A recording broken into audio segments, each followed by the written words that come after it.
Check, check, 1, 2. Yo, Captain USA, what's going on, my friend? Dreadful Death, welcome to the stream. Zach Hamilton's in the house. Thank you, Turbo, for the sub. Welcome to the blue team, my friend. Welcome aboard, my friend. Good to see ya. Hey. Yeah. Owl FS, what's happening, my dude? How you doing, bro? Great stream, by the way.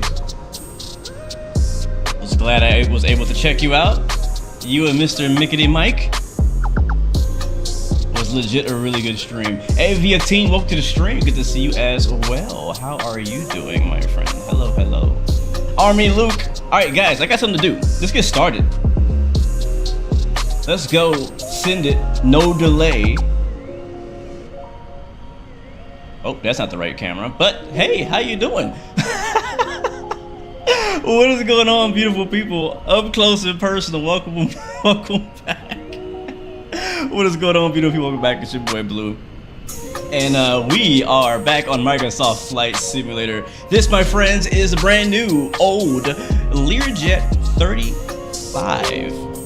And I'm excited to get to flying with it. I know a lot of people are really excited about the A300 also coming to Microsoft Flight Sim. I can't wait to get my hands on that as well. That could drop literally any minute, any day now. So as soon as it drops, I'll be flying it. But until then, we got this baby to fly. We got some business jets ops. We got New Year's coming up. So we're gonna fly some 7 very special people to a very private party. And guess what? You didn't know, but you're flying along with us. So let's see. The next 7 unique people to type in chat get to board our aircraft today, and I'll be taking names. Where's my phone? There it is. Alright, so send it. Who wants to ride along today in our Learjet? Let me know. Let's go. No Gear just typed in what's up. Owls in the chat. What's happening? Hold on, I can't type fast enough. Avia Mail, thank you for that super chat donation. You get to ride along as well. So we got Owls, we got Avia, we got No Gear. Hold on. Only 7. We can only fit 7 people. I got Army. Shout out to him over on TikTok. Him and Ethan and Sozu. Okay, taking up 3 seats. Got 3 TikTokers in here. Army Luke. I got you, homie. I got you. Hold on. One at a time. Army Luke. Ethan. Let me see. I got Ethan Cohen. Welcome aboard, my friend. The doors are open for you. And Sozu. Alright, that's 1, 2, 3, 4. I need 3 more. Let's see. Who was after Owl? Thank you so much as well. Marco for the sub. Welcome to the Blue Arroyo family, my friend. Welcome to the blue team, my friend. Good to see you. Alright, hold on. I gotta make sure. I don't want nobody to be gypped off their plane ticket. You know what I'm saying? It's not gonna be a good day at the airport. Thank you, AJ Foreman, for the subscription. Welcome to the blue team as well. Happy New Year's. Merry Christmas to you guys. If you go to my other camera, you'll see that I'm still wearing my Christmas PJs. You'll see them in a little bit. Thank you, Gabriel, as well. What up, Gabriel? How you doing, my friend? That's a legend right there. Thank you so much for coming through and hanging out with us. Hold on, we're just trying to get the manifest ready. I'm trying to get the manifest ready to make sure that we got the right people on here. Let's see. All right, so I know we got No Gear on board. We got Owls on board. We got Scott Folky on board. Let's see, I got Scott. Make sure I spell your name right here. Folky. And we got 1, 2, 3, 4, 5. All right, we got some room for 1 more. Captain USA, you are riding along with us, my friend. All right, cool. So this is our manifest for today's flight, guys. This Learjet 35 can hold 7 passengers in the back. And so we got 7 special, very, very, very special guests riding along with us today. So we got Owls. Shout out to him and his YouTube channel. Avia. Sorry, not Avia. Wait, is it Avia? Why do I have 2 people's name?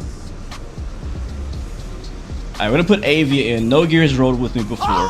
So we got Avia. I can't remember the rest of it. Avia team. Army Luke. Ethan Cohen.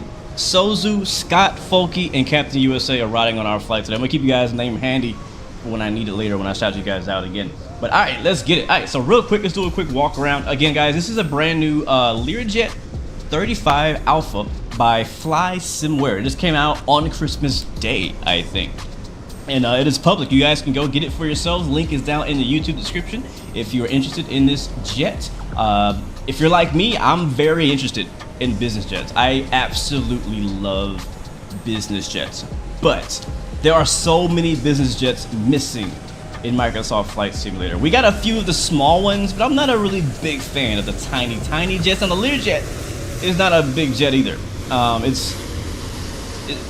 Would it still be considered light? I'm not sure. We'd like to see more mid to large jets as far as business jets, but you know, this is it's a Learjet. It's an iconic jet. This was built back in the 80s, so it's pretty old. You'll see just how old it is when we get into the cockpit.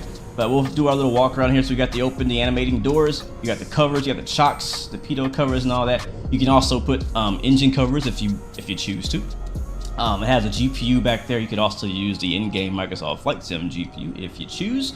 And we have a special livery that I downloaded from flightsim.to this morning. And I'm gonna be honest with you guys, right? I gotta be all the way 100 with you guys no matter what I do. And I was not a fan of the livery that they had. Like, there's only one livery officially supported right now, the one that comes with the plane, and I don't like it at all, personally. Just my personal opinion. I'm not a fan. And so I could not wait for the community, as they always do, because we have one of the best communities out there, the Flight Sim community. Went out and made some nice livery, so I'm liking this one. This feels like a Learjet. This feels, you know what I mean? Why am I live on TikTok? Well, why not? Why are you watching on TikTok? Huh? I think your question has been answered right there. Yes, this is Microsoft Flight Sim. This is Microsoft Flight Sim. Just finishing up our walk around here. Is that Carrington? Welcome to the stream. Yeah, we need a G5. Absolutely, man. Airman Roban, welcome to the stream. This is made by Flysimware.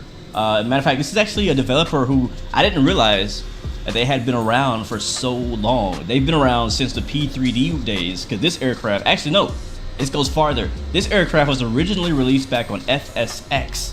Does anybody in chat remember that? Okay, thank you, user. So the Lear is considered a light jet. All right, cool.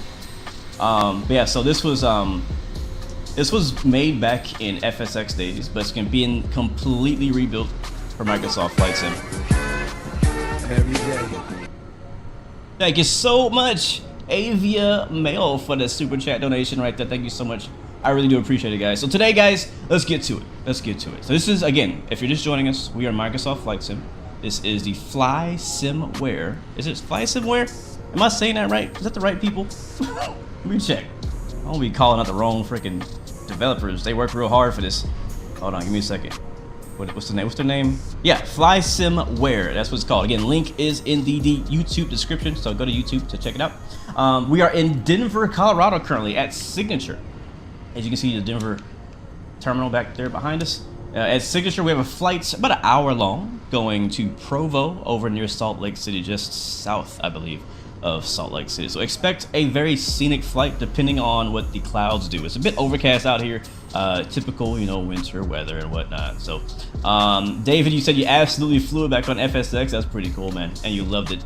Yes. All right, so let's get to it, man. Let's get flying. We're gonna hop on the inside now. I'm actually sitting here on the window seat, and we'll do a bit of a tour maybe when we get in the air, but we'll just get us. So look at it. Look at the flight deck. This thing is freaking ancient, bruh. Like this thing, like I'm not gonna lie, I don't know a whole lot about Learjets. I've never been in a Learjet before in real life, so I did not really know what to expect. Whenever I think business jets, I think luxury, I think flashy, I think top of the line. Thank you so much to Noah for the subscription. Welcome to the Blue Arrow Royal family. Welcome to the Blue Team, man. Hope you're doing well. Happy New Year and Microsoft Merry Christmas. But anyways, yeah, this thing looks ancient, bro. It's not glass. It's all, you know, steam gauges. It has a GNS 530. You could also use the TDS GTN 750 with this aircraft. Right now, in this current version, it is bugged, so I'm not using it. But it does have that ability. It also supports the PMS GTN 750. So one real quick disclaimer about the aircraft, and that is this particular aircraft is in basically early access. It's available now to buy, to purchase, but it's not done. It's not complete. So I want to put that out there. So there are bugs that are happening with it. We may or may not see them in this stream. because I've kind of found the bugs. I'm going to do my best to avoid them because they're just annoying. But if you go and buy this aircraft, just know that it's not done, and they're going to continue developing it just like they did with the Cessna 414 Chancellor, which to this day now is one of the absolute best GA aircraft you can get on Microsoft Flight Sim. All right, enough rambling along. We got some flying to do. We got an hour-long flight to Provo. All right, to get this thing started, we're going to go ahead and hide the yokes because they are in the way. All right, let me get my keyboard here. And we'll get the music shut off as well. Stop that. All right, cool. So we'll go down here. I got my little checklist on my phone, but we're also going to use the actual checklist that's built in. So you have a little EFB/iPad thingamabob here. And we're going to kind of go through it like that. I'm still learning the aircraft. I'm not an expert. This is not a tutorial. I'm not a real-world Learjet pilot. I just do what I learned. So first of all, let's get some people on this aircraft, right? So we got 7 people on here. As I said earlier, we got the homie Owls, Avia Team, Army Luke, Ethan, Sozu, Scott, Folky, and Captain USA riding with us to a special New Year's Eve party over in Provo, Utah. So seat 1, seat 2, that's gonna be me and my co-pilot. We're gonna have, actually we're gonna leave that one empty. I know, yeah. Seat 6, seat 3, you just click on these and there's multiple like people you can put in these chairs, which is kind of cool. There's 2 Ricks, there's Alicia, there's Will, there's Cindy with a bottle, and there's Cindy with a tablet. We'll go with the tablet, that sounds more realistic. Put Bobby back there from King of the Hill. Jake from State Farm, he can go in there as well. Rick Allen, let's see, Dorothy from The Wizard of Oz, and I'm not sure where Julie came from, but she can't come. She can't come. All right, so let's go over to fuel. So SimBrief gave us all aboard. Did he? Did SimBrief go all aboard? Thank you so much, Ramon, for the subscription, and welcome to the blue team, my friend. Hope you're doing amazing on this beautiful Christmas and holiday season. Thank you so much. All right, so looking over to SimBrief here, we again have a hour and 3-minute air time, hour and a half block time. That's going to put us at 2,593 pounds block fuel. I'm gonna go ahead and give us an extra 500 pounds. We'll make it even at 3,000, which we're already at. So it puts us at basically full on the wing tank. So you can just slide these over like that. Fuselage would be 50. Sorry, not fuselage. The fuselage tank is actually the one that's behind the cargo bin, right next to the engines, and we'll leave it at like 50%. That's fine, kind of typical. And we don't even need anything in the wing tank, in the tip tanks. We're not going that far today. So we'll leave it just like that. Payload is 1467. We're expecting about 2,000. Let's go ahead and do a full load of bags. If we go back to the passenger screen here, we can actually go all luggage, and that'll load us with luggage here. And that will also be reflected here under the weight and balance limited. That's close enough. I'm not going to be too picky with that. So that's all good to me. So now the aircraft is loaded, we can now go to the checklist. I'm going to skip the pre-flight. That's a bunch of tests that I don't care to do. We'll go to pre-start checklist. So the oxygen is good. I already checked that before the stream. Circuit breakers are all good. We're not going to touch that. Matter of fact, I don't think the circuit breakers are actually modeled. No, they're not. And emergency battery. Let's go over here. Emergency battery. Up in the up position. We'll then do panel switches and avionics. So fuel computer, make sure that is on. That is right here. Those are on by default. Then we'll go to the pitch trim. That's actually between us. Over here, make sure that's on primary, and that is set as well. And then we'll go anti-skid. That's also should be default. Yep, by default already set to the on position. The jet pumps are already on. Again, if you were already flying the aircraft and you changed this stuff, it would not be on. But because I'm just loading a cold and dark aircraft, its default state is on for some of these things. So jet pumps are on, but you can click them. Static source is already good. Already checked that. Emergency pressure is good. Bleed air is good. Pilot's altimeter is norm, and now we'll go to the batteries. So battery 1. Oh, don't forget, guys, I'm using the Buttkicker, and I can feel everything. Battery 2. I'm gonna try not to like go on and on about it this time, but yeah, it's working. It's doing its thing. Battery 1 and 2 is on. GPU. Are we using GPU? I think we do have a GPU. Yeah, I remember we had the GPU.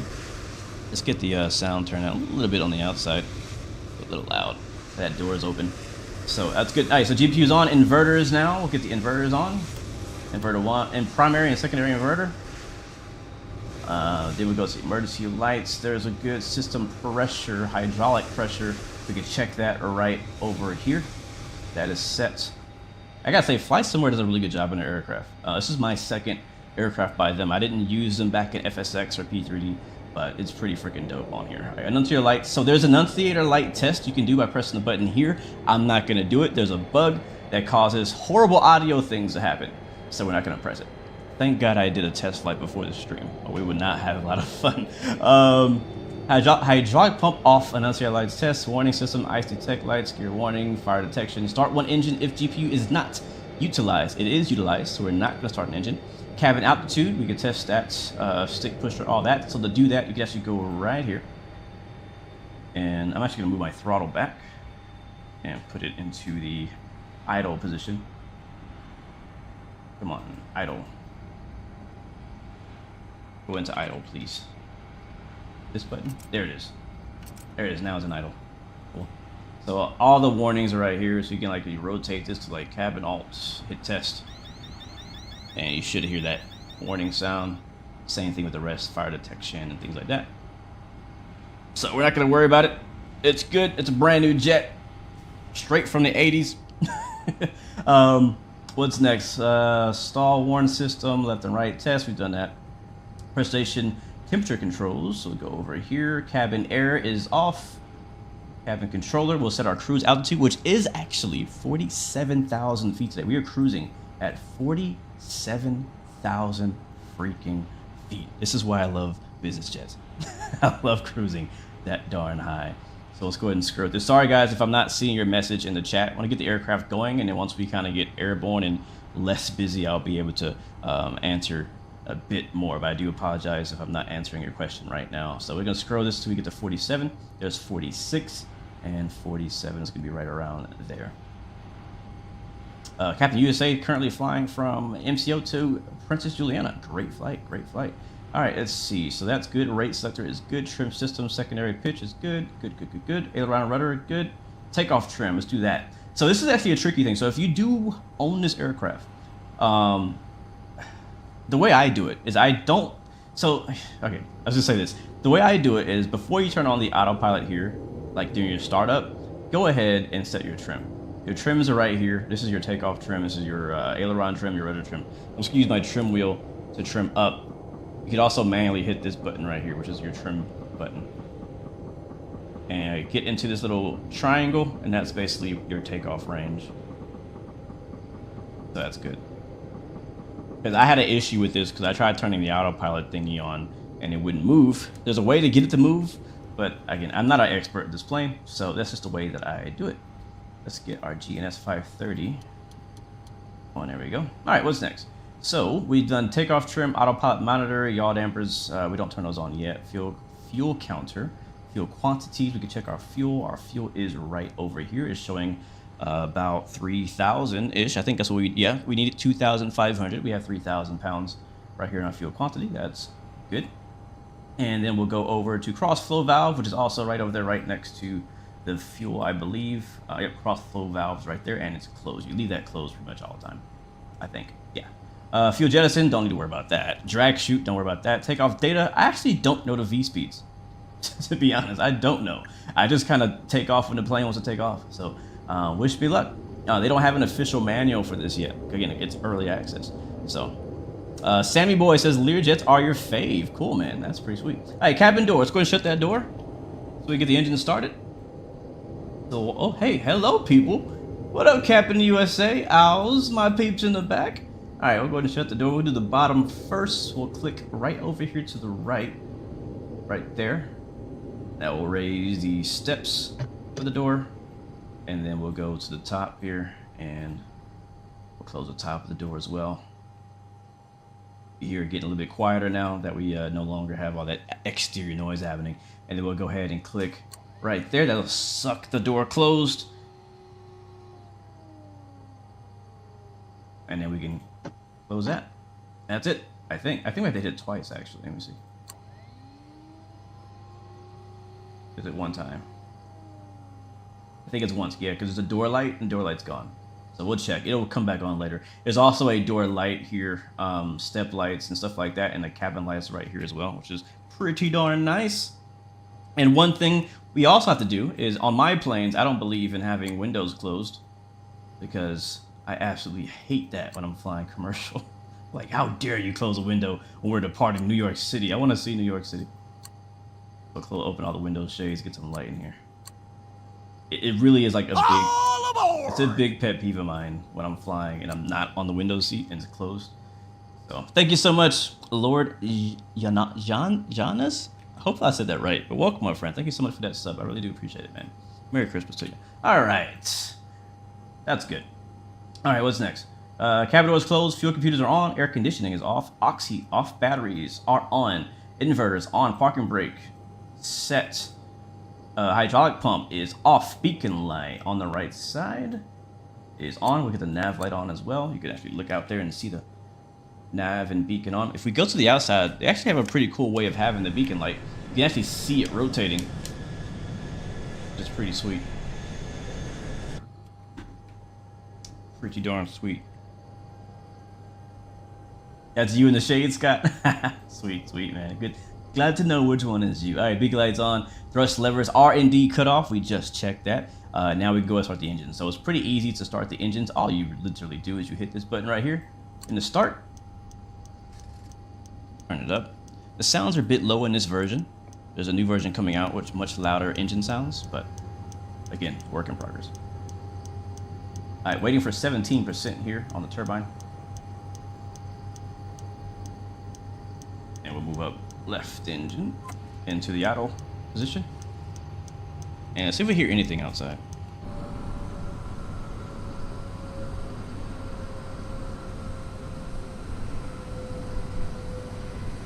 Yeah, very, very loud.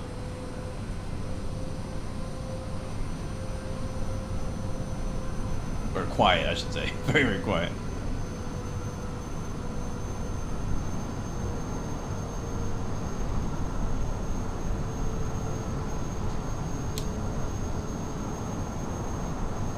Yeah, so that's one thing that the developer has already been vocal about changing. I'm not sure how much better it's going to sound after that update, but they are working on making the sounds more prominent, we can say. Because to my personal standard, that is not loud enough. Yeah, that's my personal. I'm very big on engine sounds. Even if it is quiet in real life, make it a little bit louder for my immersion. You know what I mean? All right, so now that we got that engine up, we'll go ahead and turn off the starter to the off position. And now we can start engine 2. And you can technically do this at the same time. I just happen to do it separately. Bump Tech, welcome to the stream. How you doing, man? I agree. I was happy that they released it on Christmas so we could have something to fly, you know? All right, waiting for 17. 17's there. And idle. Let's go outside again.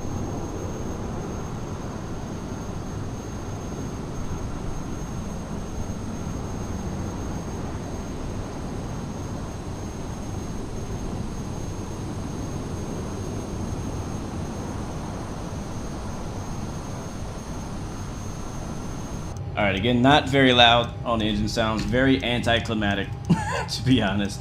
But now that we've gotten that, we should be good. That is basically, yep, good. That's good to go. All right, next up on the checklist after that engine start, scroll down, flaps 8.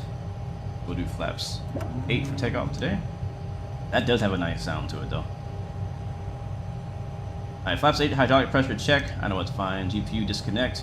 So we'll go to here. We'll disconnect the GPU, and then we'll put our gens on.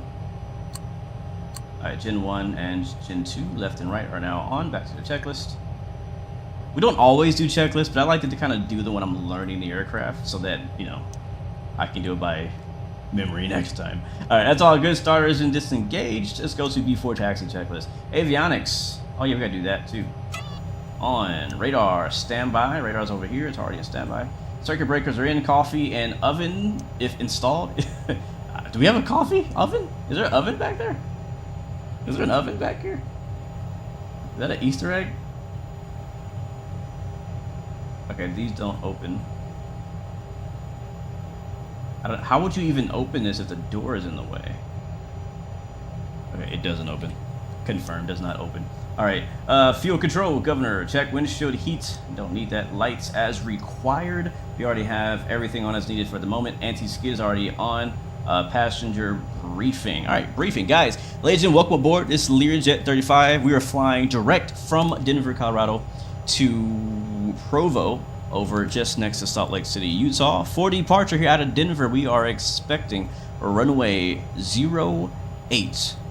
It's going to be the Zimmer 3 departure via Chingy. I love that, Chingy. And we're expecting at a flight time about an hour once we get airborne, once we get wheels up, but block time about an hour and a half. Should be a pretty nice, relaxing flight, so sit back, relax, and enjoy the ride. All right, let's go. Anti-skid, good. Passenger briefing done. Smoking signs on. Parking brake release. Are we really ready to go? We're not ready. We got to do our flight plan. We haven't done our flight plan.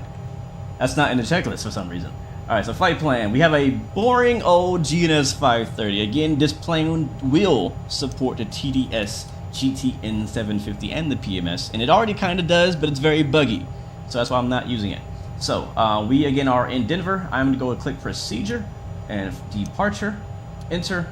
Again, I said we're doing the Zimmer 3, so we'll scroll down till we see Zimmer 3. Hopefully it's in here. There it is. Enter. I said runway 8, runway 8. That's good. Chingy, load, done. All right. Thankfully, we have a nice, easy flight plan, and we're gonna go to the next open spot. And next, we're gonna be going direct to Provo. That's nice. So from our departure, go direct to destination, basically. So let's go ahead and do that. And I'm just gonna type in our destination. So Kilo Papa Victor Uniform. By the way, if you don't know this, because I didn't know, if you click on this little keyboard right here, you see that? You can use your keyboard and type it in. It makes it so much easier than using these scroll wheels. All right, so enter that. That's good. And we'll leave it at that. We'll set up our arrival stuff when we get in the air. We don't have an actual standard terminal arrival. We just have an approach, runway 13, possibly RNAV, maybe ILS. So just FYI. That's good to go. All right, good to go there. We are here, runway 8 is over there, so we have a nice little taxi we got going on here.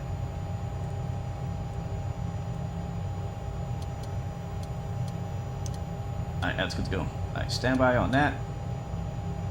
And something interesting happened. I'm not sure if you guys have been flying Vatsim lately, but when I logged on to Vatsim with a flight plan already pre-filed on Vatsim, I got an automatic ATC message. It says, there does not appear to be any controller providing clearance delivery services at your departure airport. And then it puts KDEN, because apparently it knows my departure airport. Please squawk 068,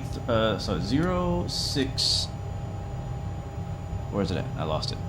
So please squawk 0635 for your IFR flight plan to Provo. This will aid your identification by any ATC that may pop online later in your flight. That's pretty cool. Like, you still get assigned a squawk code for IFR flights, even if ATC is not on. That's a new feature from Vatsim. I've never noticed that before. Never noticed that before. All right, we are ready. Let's get the taxi lights on. I know we're spending a little bit more time on the ground today because we did the whole checklist stuff, but better safe than sorry, right? I think everything else is good. Yeah, we're good. All right, guys, let's get out of here. Let's get out of here. I will say I don't like how freaking massive this this iPad is. Like, I wish they'd find a more like chill place to put it. All right, let's go. Let's go. Let me make sure that my push to talk works as well on Vatsim, because I don't know that I've been using. Have I done it? Yeah, it's good. It's good. It's good. All right. Let's get you guys over to the flight control cam. Hopefully you guys can see it all right.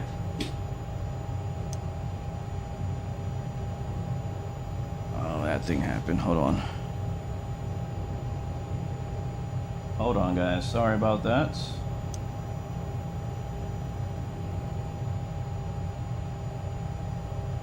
Alright, cool. That should work now. Hopefully it works. Ah, there we are. Head tracking. Yay. Alright, brace release. Yoke's back in position. Let's go.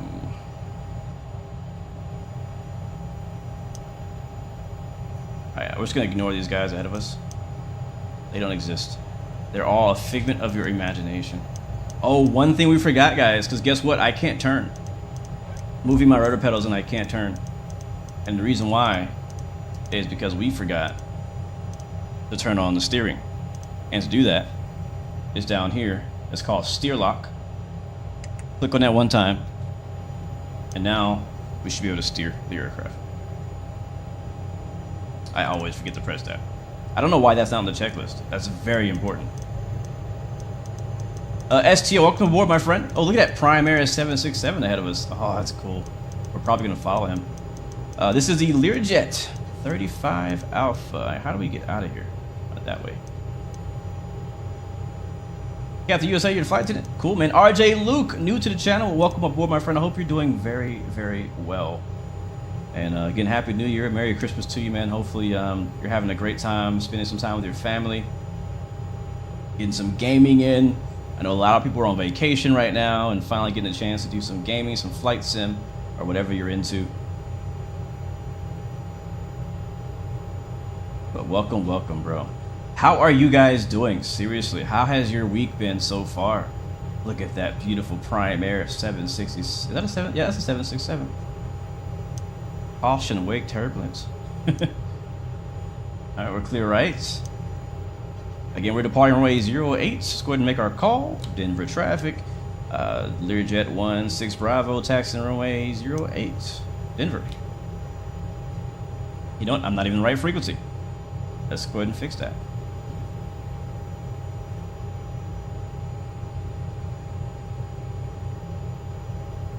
Alright, we should be good now.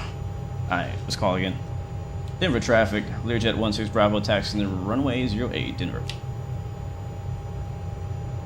Regular work week for you, Gerald. I mean, for you guys. Yeah, I know a lot of people had to go back to work on Tuesday, the day right after freaking Christmas, which sucked.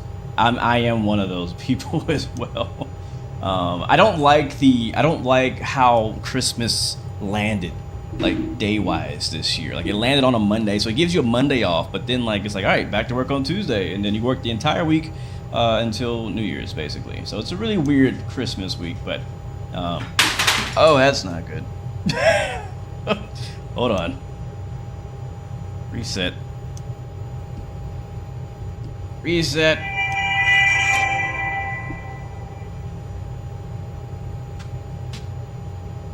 My whole keyboard fell. The whole thing. Is it broken? Is it good? I'm not missing any keys. All right. You know how many times I've dropped my keyboard? Oh my God. Let's put it over here. Jesus Christ. And my mouse lately. Ever since I got the Buttkicker, guys, because it vibrates my entire chair. Like anything that's sitting on my chair now that's not secured is subject to fall. So just FYI, if you ever consider trying to get a Buttkicker, that's something you got to watch out for. It sounded bad, right? It sounded really bad. I was like, oh no, this is too early and strangely breaking crucial pieces of my setup. Nice, slow down a little bit. All right, good. Good to go. All right, which way are we going? We're going to go straight ahead, I believe. Yeah, so right now we're taxiing from Signature. And what's interesting too, one thing that connects me to Denver Airport is the exact spot that we parked at today is exactly where I went. Like the exact same building that I did my Loadmaster training at. When I did Loadmaster training for the ramp. There's an office. This is not a big office building, but like a small office building right behind the Signature. Actually, it's connected to it. It's all, because I actually had lunch in the Signature little cafe, so it's connected to the Signature buildings, but there's like a bunch of offices upstairs in the back, and we use one of the offices to do Loadmaster training with me and a bunch of other people. So that Prime Air 767 right there on our left. Did you guys know, many of you guys probably already do, Prime Air now has their very first A330. Cargo A330. That's freaking cool. I don't care who you are. I can't wait to see that in person. A Cargo A330, that's gonna be so cool. and apparently they have a bunch of them on order that they bought from, I think, Hawaiian Airlines. So not sure if any of you guys have seen any of that in person yet, but that's really cool.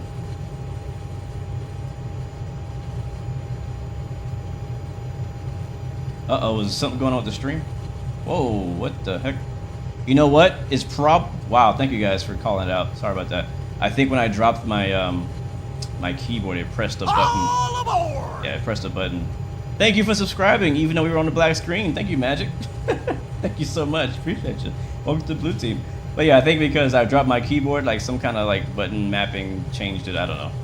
So if you guys have never seen it, this is Denver International Airport. I like this airport a lot. This is one of my favorite airports to go fly in and out of on Microsoft flights in the United States. It's so conveniently placed. It doesn't take long to get pretty much anywhere from here.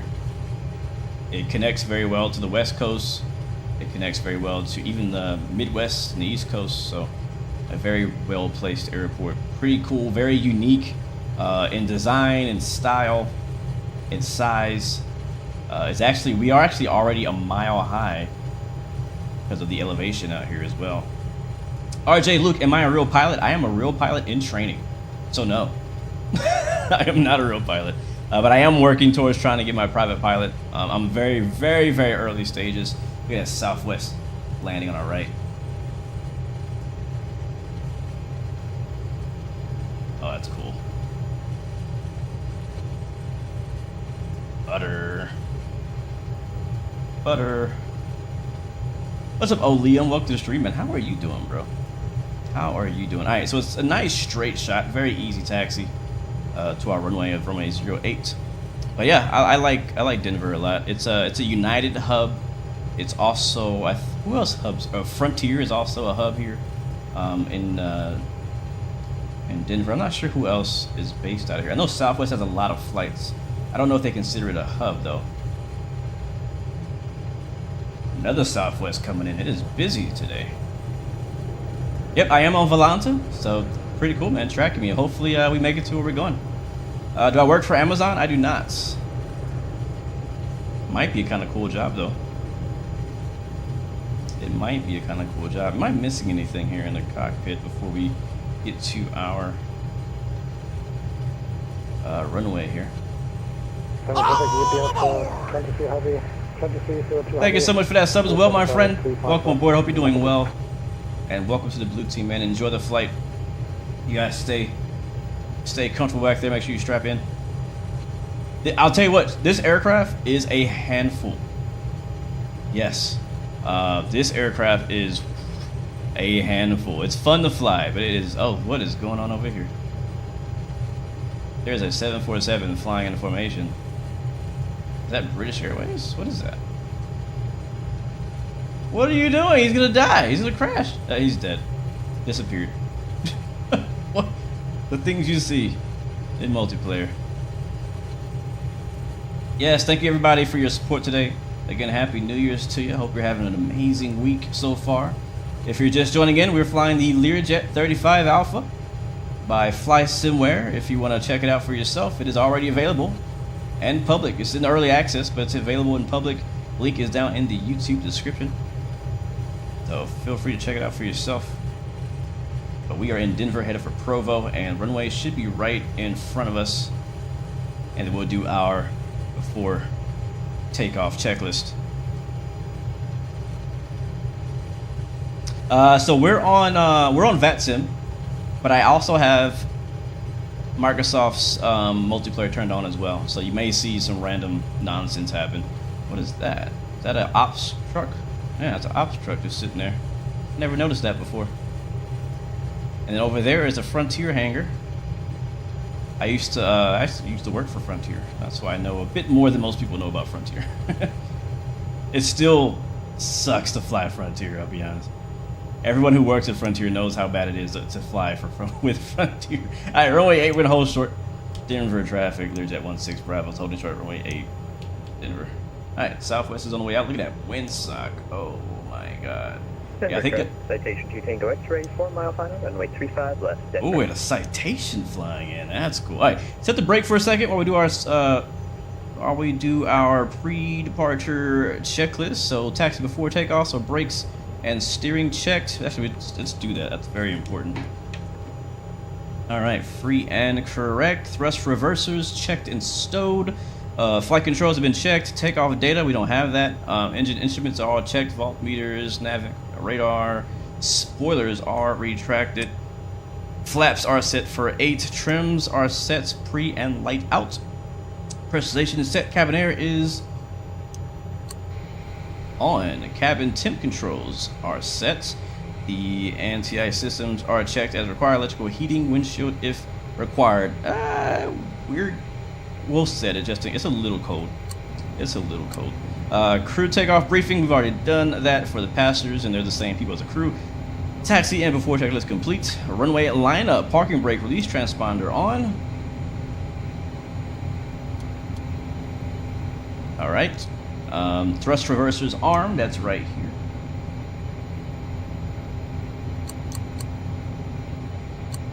All right. Thrust reversers are armed. A lot of jets actually don't have reversers, so it's pretty cool that it has it. Pitot heat. That's going to be down here, and that is on as well. We got the lights, strobe recognition lights. Those are going to be on the first officer's side. Alright, recognition lights, strobe lights on. We'll also get the landing lights. Alright, that's good. And then we'll do stall warning light, or not lights, but stall warning switches will now come on. Those are right behind the yoke as well.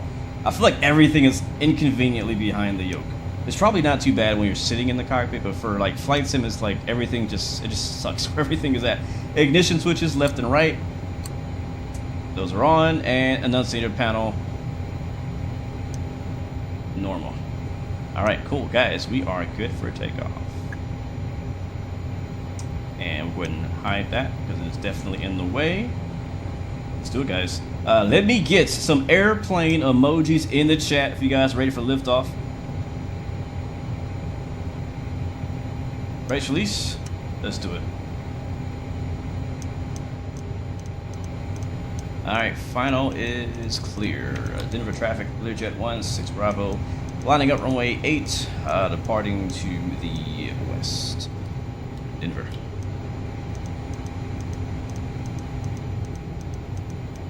Yeah, it's got a lot of clouds. It's some pretty bad storms actually east of us over near Kansas and stuff like that.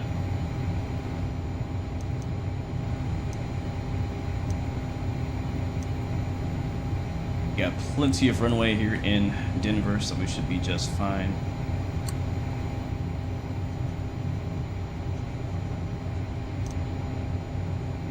Alright guys, I'm going to be pretty quiet here. Stereo cockpit on takeoff because, as I said, this aircraft is a handful. I'm just going to hold right here for a second and kind of review my departure. The Zimmer 3, basically we're going to take off heading 083, and then we'll basically vector ourselves back to Mugby.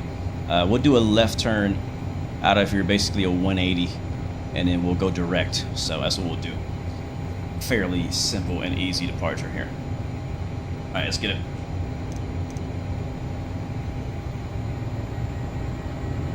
Throttles up. Press release. We're rolling.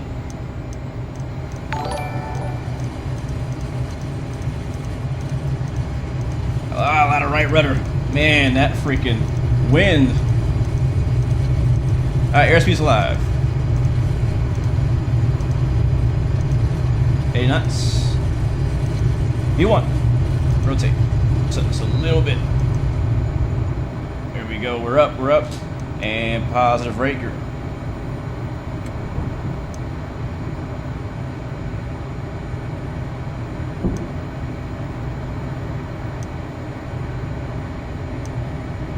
Alright, again, we have very high elevation here in Denver. Alright, I'm going to go flaps up now. And roll to the left. Use some trim. Trim is so important in this aircraft because it'll get away from you. I'll tell you what though, this thing is a freaking rocket ship. Right now, you probably can't see because it's so small on the string. We're doing 220 knots right now, indicated. Pull power back. We're at 8,000 feet. Back. Don't want to overspeed under 10,000. Yeah, this thing, you probably can't tell right now because I'm being very generous with this aircraft. But all aboard! When you get it, like my first time flying it, I mean, it just went, man. It just went. Alright, so we're at 9,000 feet. Climb about 2,000 feet per minute. We're about 10 degrees in the climb, I think. Add a little bit more power back in as we make that left turn. Denver traffic, Learjet 16 Bravo is airborne in a turn east westbound. That's called Denver. Alright, there's 10K. We give it all the juice now. Speed is no longer my problem. You can see traffic down below us. Beautiful departure out of Denver. Yeah, once you start trimming this thing out, it does feel a lot better. If you don't have it trimmed though, you are all over the place. And I'll tell you what else about hand flying this aircraft in Microsoft Flight Sim. Again, I'm not a real Learjet pilot. I have no idea what it feels like in real life. But in the sim, it's very sensitive. You can just, I mean, it doesn't take much to get the aircraft to roll or move. It's very agile. There's Denver on our left, Denver International. We're still in that left turn. We're basically gonna kind of base our heading off of that runway right there on our left side. And I'll keep us under the clouds as long as possible so that we can enjoy the view out of Denver. So I'll push us over here. We're at 12,000 feet right underneath the canopy. Get a left wing view.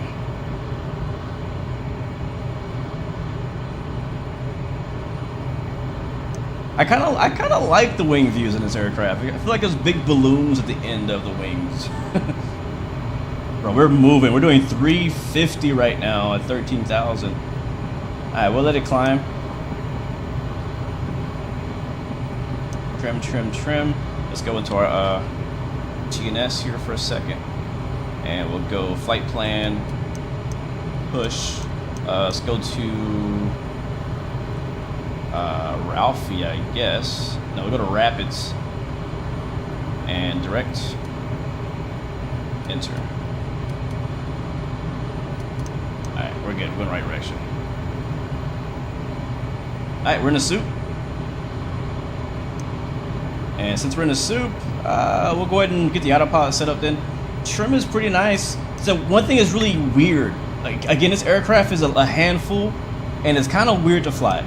It's nothing like anything I have personally ever flown in Flight Sim, because the autopilot is just so old school.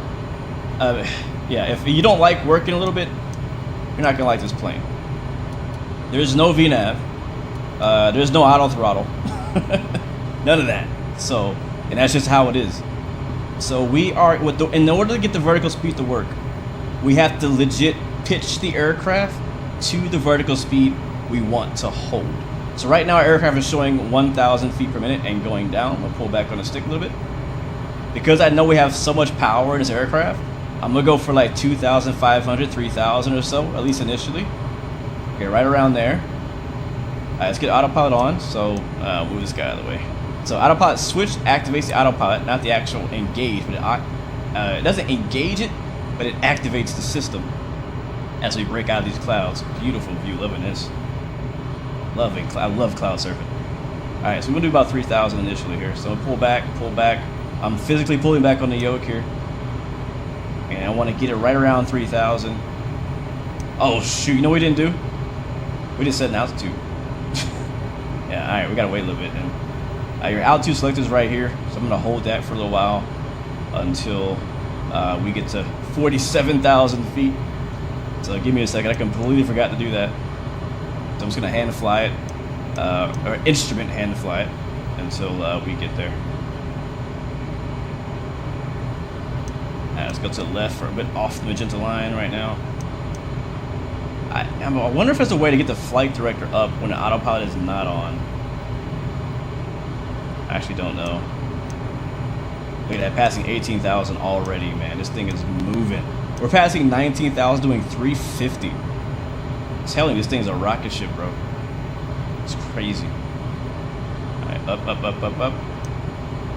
I'm still holding it. We got to get all the way to 47,000 feet. And almost there. There it is. All right. All right, so we have 47,000 feet put here for our altitude select. I'm now going to go over here and hit Alt Select. That'll arm our altitude so the aircraft will stop at that altitude. Since we got a bit of altitude now, we'll go only about, let's see, let's pull up for, let's try 1,500 to climb. So again, I'm pulling my yoke back manually to get it right around 1,500. I'm now gonna hit VS. Hold on, VS is right here. VS is on, nav mode is on, and autopilot engage is on. So now the aircraft knows, okay, we're gonna do vertical speed of 1,500 or close to it. And it should also go towards the flight plan, I hope. Maybe not, hold on. I know why, because we're just so far off. Let's go direct again. Enter. There we go. There we go. Now, okay, yeah, we don't want that. Let's go direct to Pickens since we're so far off from that. So we'll go direct to Pickens. Direct. Enter. There we go. Alright, now our aircraft's gonna go direct to Pickens. And we're hands off. There we go. So it's a very hands-on aircraft. This thing is very, very hands-on. If you don't like hands-on planes, this is not the plane for you, just being honest with you. We hit the yaw damper on as well. Forgot about that. That's over here. Yaw damper is on. That's part of our after takeoff checklist. Our flaps are up. Our gear is up. We're already past 23,000 feet. Jesus Christ. Landing light is going to come off. And before we do anything else, let's enjoy this view outside just for a second.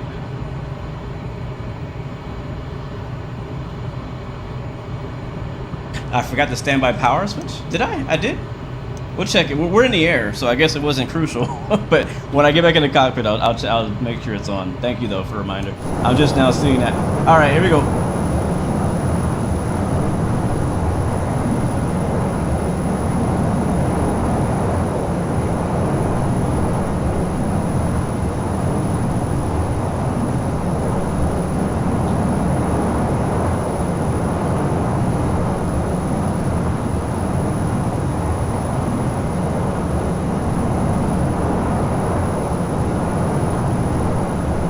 That's the Learjet, my friends. The Learjet 35.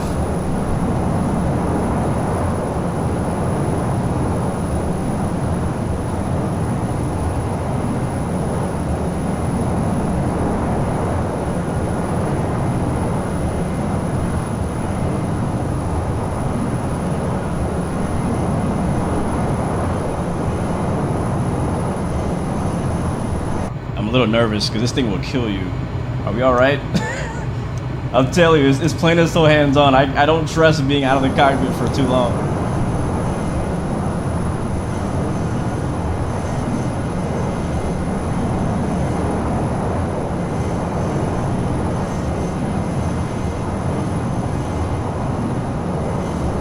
The Learjet 35 is nothing but a private fighter jet. It's basically that, man. It really is.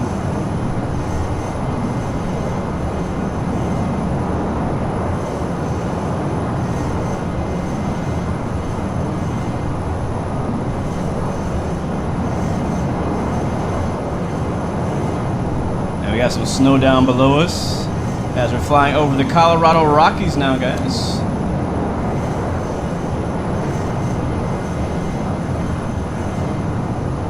Yeah, she's a beautiful bird, I gotta say. I'm a fan. I'm a fan. Yep, screenshot. That's what I'm doing right now. Screenshots, baby.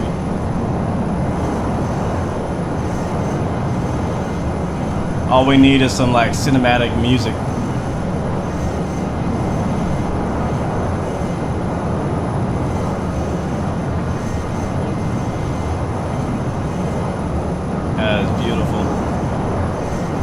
And again, this is early access, guys. This plane is not done.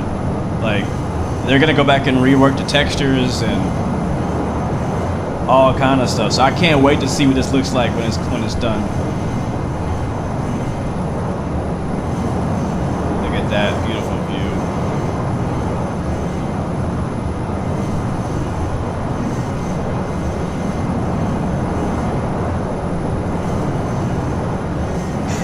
GTA 6 graphics, yes sir.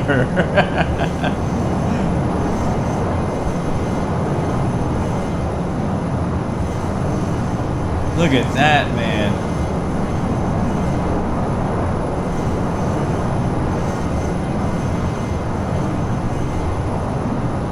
Man, I love this game. I love this game. Oh, it's such good. It's so good. So good. All right, what do we miss? All right, we're coming on 29,000 feet. We're going up to 47,000 feet. We still have the throttles all the way out. We're actually speeding right now. From what I can see, it shows we're right on the red line. Passing 30K. We're already standard. Let's get the recognition lights off. That happens at 18,000. There we go. What else are we forgetting here? Let's go back to our checklist. Oh, I love that view. Look at that, man. This is what flying's about right here, bro. This is what flying is about. So, climb checklist. That's good. Smoking signs, we don't need that for nice, smooth flights. Or seatbelt signs. We're good on that. Thank you so much, James. But that's still welcome aboard, my friend. Welcome, welcome, welcome. Air conditioning is on. Or wait, what? Off? Why do I turn the air conditioning off? Is it because it's just that cold? Oxygen mask, okay. Cruise, pressurization, fuel management, engine instruments, blah, blah, blah. Alright, we're good. We're fine. I said I forgot to stand by something. The emergency battery? Is that what you were saying earlier? Let me make sure I didn't forget something. Oh, we need to turn those off now. Gens are on, batteries are good, inverters are good, stall warning, anti-ice, oh, I think the hydraulic pump turns itself on. Because I definitely didn't touch that. Cabin air, that's good. There's emergency lights, I was looking for that earlier. Yeah, we're fine. We're fine, it's okay. We're coming up on Chingy.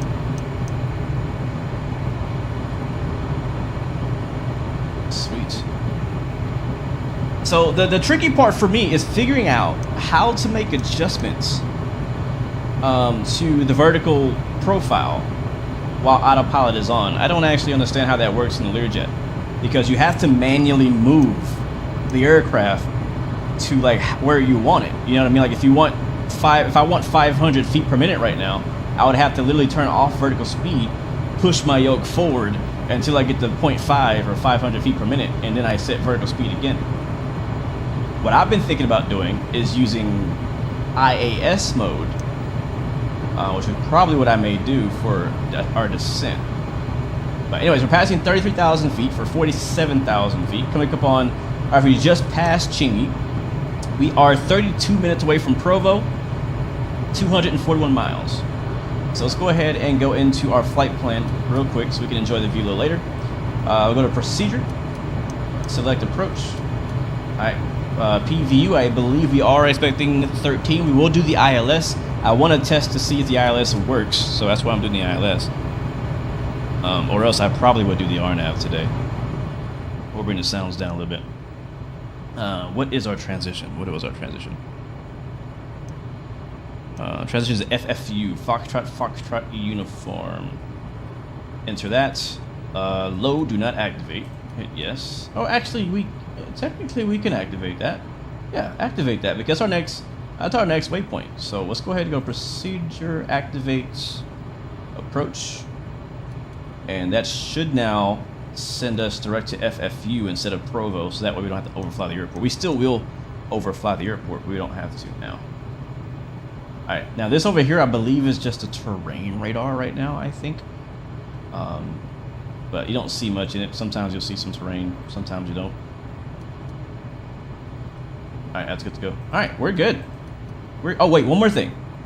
Before I get talky and start whatever, let's set up our VNAV. Now it's not the type of VNAV you may be thinking about.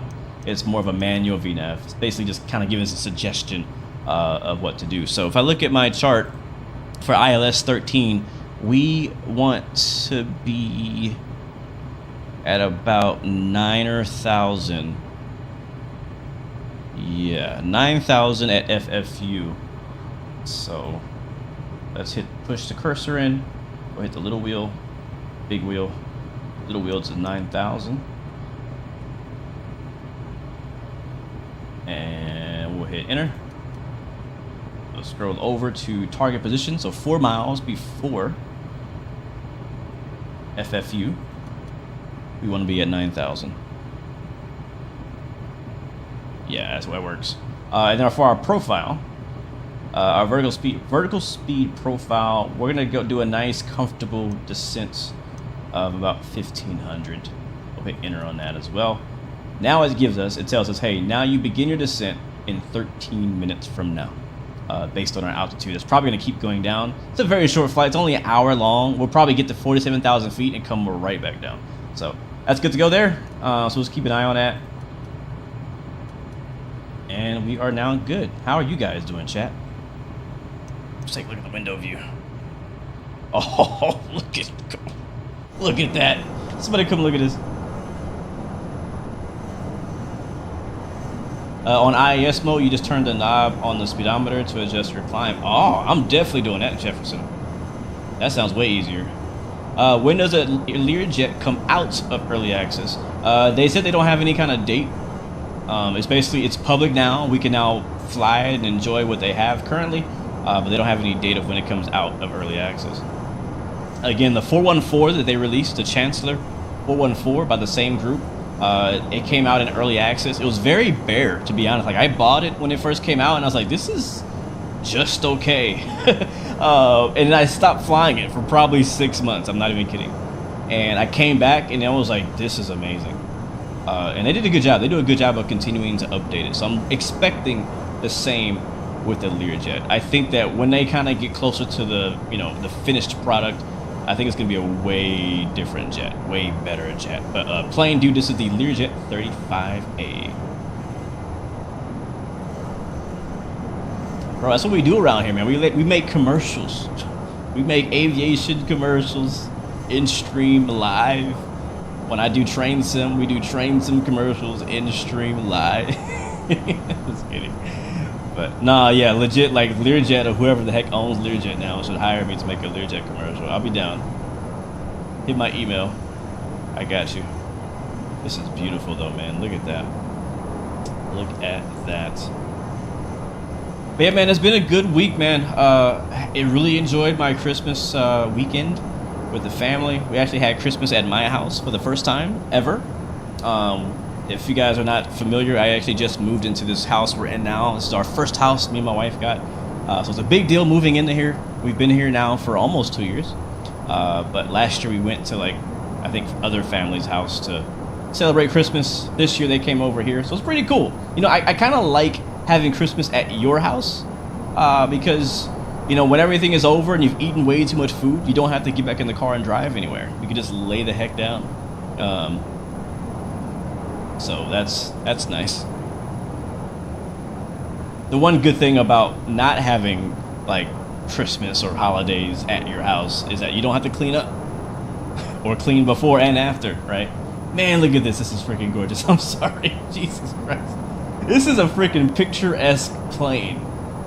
It really is. There's some jets that are just ugly at certain angles, but the Learjet, at least this one specifically, looks pretty solid at most angles.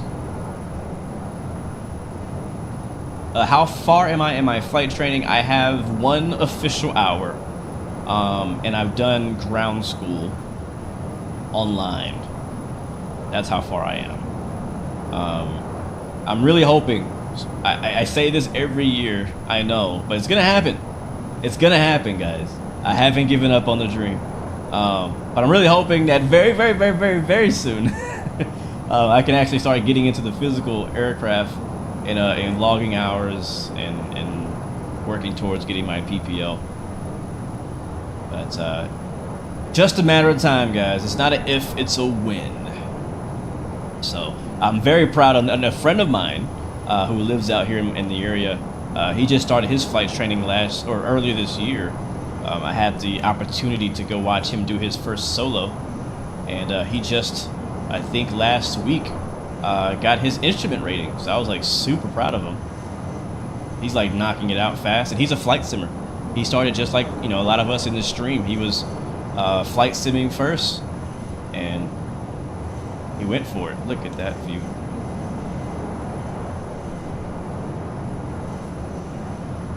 Can you run a New Year's special passenger train on the 31st in TSW4? I cannot, sadly. I will not be home for all of New Year's. So sadly there will not be any streams for me. Thank you so much. I can't see your name, Yushi something, sorry, for the sub. Welcome to the blue team, my friend. I hope you're doing really, really well.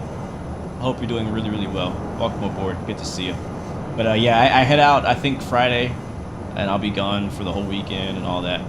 Spending some time with friends. We got an Airbnb out on a lake somewhere nearby. I think it's like 3 couples. But yeah, some of my best friends will be hanging out. Hopefully we get to play some Monopoly. I freaking love Monopoly. And it's one thing people don't know about me. I love Monopoly, and I want to play it all the time. I like Monopoly so much. I have it on my phone. I have it on my iPad. I play online with randoms, and I get mad at them. But hopefully, I don't know if we will, because most other people are not as enthused about playing Monopoly as I am. And I have the credit card version too, where it's like cards you swipe. But yeah, I'll be. Oh, hold on a second. All right, we're at 46,000. We are really slow. Very slow. 100 and yeah, let's go. Are we alt hold? Okay, we are alt holds. We're at our cruise. Oh boy. So I've had a few flights I've done where I've literally stalled getting up to my cruise level. So I was like, oh no, the plane looks a little bit high angle of attack there. And we descended in 4 minutes. So we made it though. 47,000 feet. We are cruising. This is what 47,000 feet looks like. Like that. I love that window view. Alright, so since we're back here, let's take a really quick look at the cabin for the next 4 minutes before we drop down for our top of descent. So, there's a few things that animate back here. Pretty much the usual, you know, the tray tables, they open up. The window shades can open and close. Very smooth animations though, with sounds and stuff as well. The TVs don't work, man. I wish they could make the TVs work. Like if they could at least put like a map there.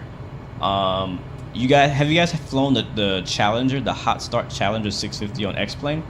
Still, in my opinion, one of if not maybe the best aircraft ever. And wait, is that a light?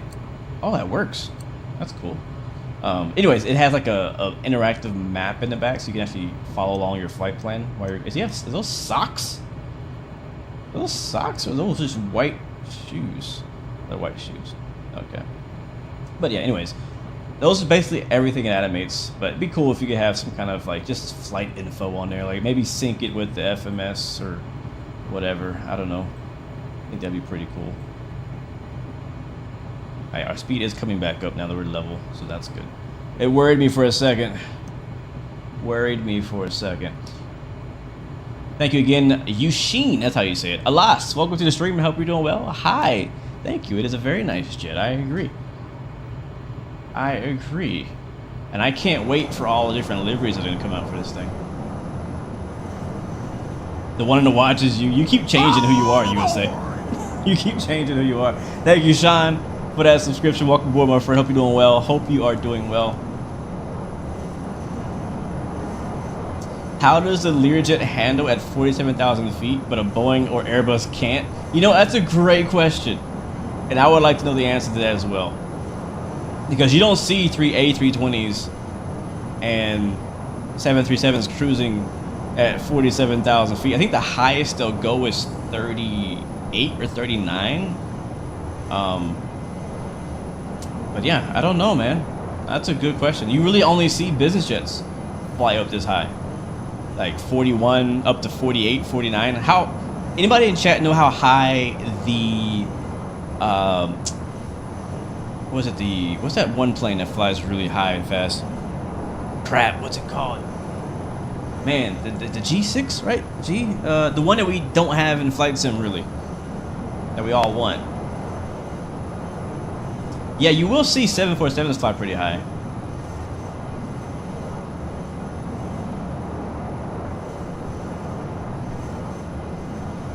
But it's pretty impressive. It's pretty cool to see. Gulfstream, thank you, Elias. Yes, Gulfstream's what I was thinking about. You'll see the Gulfstream's way the heck up there.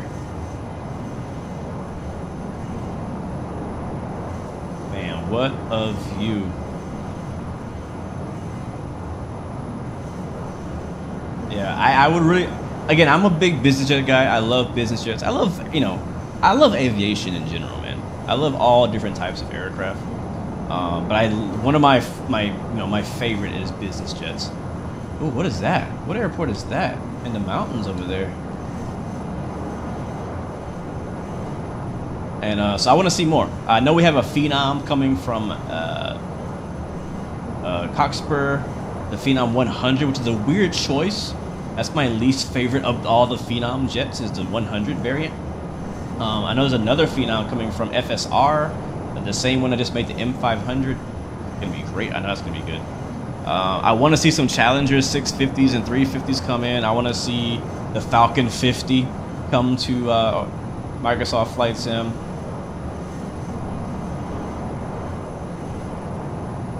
I want to see some more citations. The Gulfstream would be amazing. The Global 7500, want to see that as well. I really want to see that, actually.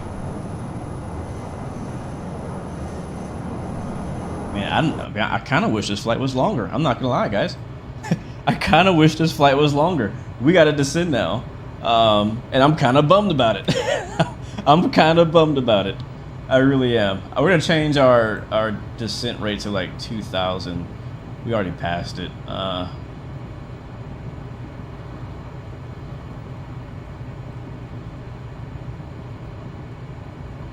2,000 won't be too bad. Alright, 2,000 set there.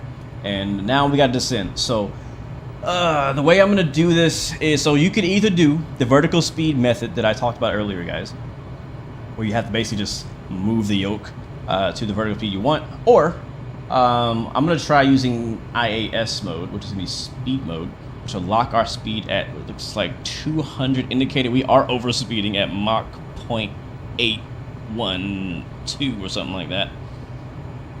And we hit speed. Oh, that's not what I want to do. Oh crap, you know what I didn't do? I forgot to change the altitude again. Chill, chill, chill, chill, chill. Bro, it's okay. I just forgot. Again, this plane will kill you guys. You gotta be careful.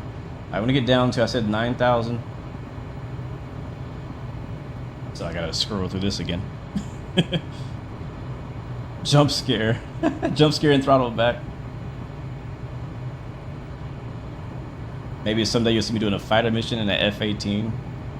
I mean, I do that all the time on DCS, but I don't do so much fighter jet operations in Microsoft Flight Sim. But I will say that I am actually, I do kind of like the new Heatblur F-14. Is it Heatblur? Yeah, Heatblur F-14 that came to Microsoft Flight Sim, which is the same developer who was on DCS.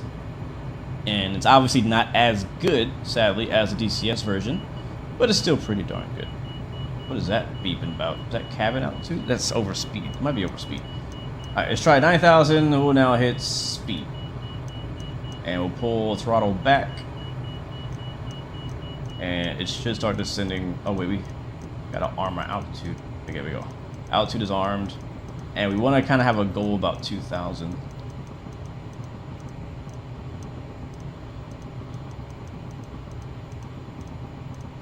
Ooh, good question. Big Jess Gaming is asking, which would you recommend for someone inexperienced wanting more of a full experience? The Next Level Racing HF8 or the Buttkicker? I will have to tell you Buttkicker. I don't have the HF8, but from what I've heard, you definitely get a much better experience with the Buttkicker. So that would be my personal suggestion. Alright, we should be slowing down. Look at this. So here we are. So now we're controlling our descent with our throttle rather than using vertical speed. So we need to do 2,100 feet per minute to make our altitude target, which is what we're doing already. So that's good.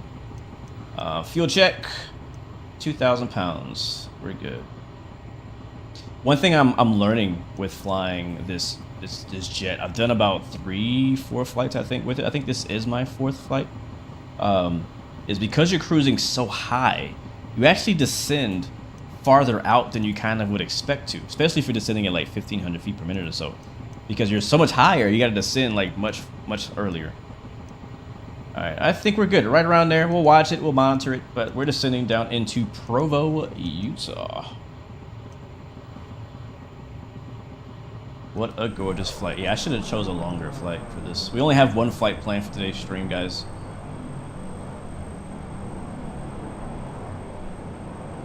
Oh, Sonic Hedgehog.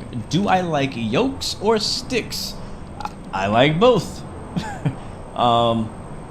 If I was new to flight sim, if I was starting all over again, I would go with a joystick first, which is actually what I did when I first got started with flight sim.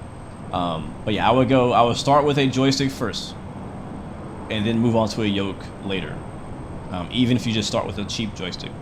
And the reason why is because, in my opinion, joysticks are just more diverse. You can do more with a joystick versus a yoke. Now, you might be the kind of person who doesn't need a joystick, right? Like, if only thing you fly is like airliners, like, you know, 737s and stuff like that, then getting a yoke first won't really hurt you too bad. But if you decide later, hey, I want to fly helicopters, well, flying a helicopter with a yoke is not fun. Flying fighter jets with a helicopter, with a yoke is not fun. So that's why I like having a joystick. So if you do decide to go yoke, get a yoke. But I think that eventually you're gonna want to have a joystick in your possession to be able to use. Again, even if it's a cheap one.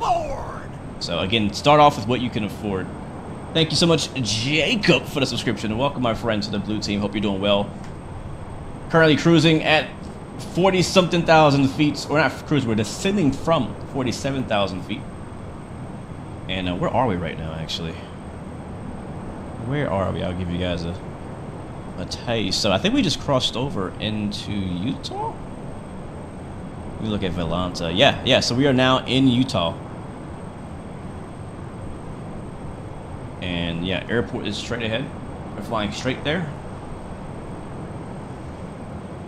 Pilot Orion, you got a stick first mainly because of space. Yes, exactly my point. Again, like, this is, if you don't know me already, I like a lot of different types of simulators. I like a lot of different types of aircraft and a lot of different types of flying. And that also includes spaceships. So if you play, like, you know, Star Citizen or Elite and Dangerous or something like that, or even War Thunder, a joystick is a great option for all of those games. And then you can obviously fly a joystick, fly anything with the joystick in Microsoft Flight Sim, or X-Plane, or P3D, whatever. A yoke, in my opinion, is a little bit more restrictive. Now, again, listen, it's not that it's not going to work. A yoke will work on all these games too, probably. It just doesn't quite feel right to me to fly certain things with a yoke. Whether that be Thrustmaster's TCA yoke or some other type of yoke, you know. How much is this plane? I think it's $40, 30 something. Again, the link to their website directly is in the description, so you can check it out there for yourself. Matter of fact, can you go over there? Do me a favor, go over there and let me know how much it is so I can tell everybody else how much it is. That would be amazing. But yes, it's available now, and I think it's 30 something. The developer did a dev stream like last week and was like, this is like a $60-something plane, and selling it for 40 something. And he's not wrong. Back in the day, back in my day, planes like these legit back like before Microsoft Flight Sim came out, like literally just before Microsoft Flight Sim came out, planes like this would cost you at least $60. with a working autopilot. I mean, come on. So I'm really glad that when Microsoft Flight Sim came out, a lot of developers started lowering their prices to something more reasonable. All right, so we're looking good actually. Look at that. So we need to be doing 1600 per minute. We're doing basically 1600 per minute on IAS mode. I like descending and climbing via IAS mode way more than vertical speed. I do not like using the vertical speed mode because it's just kind of unpredictable. You're like, all right, how fast am I going? Thank you, Maxim, for the sub. Welcome to the blue team, my friend. I hope you're doing well. Welcome aboard this beautiful Learjet 35. All right, descent checklist. Windshield heat. It's already on. Cabin controller, field elevation. Let's go ahead and set that. Wait, how high is the field elevation in Provo? Let's find out while you guys enjoy the wing view. Hold on, let me see. What is the elevation over in Provo?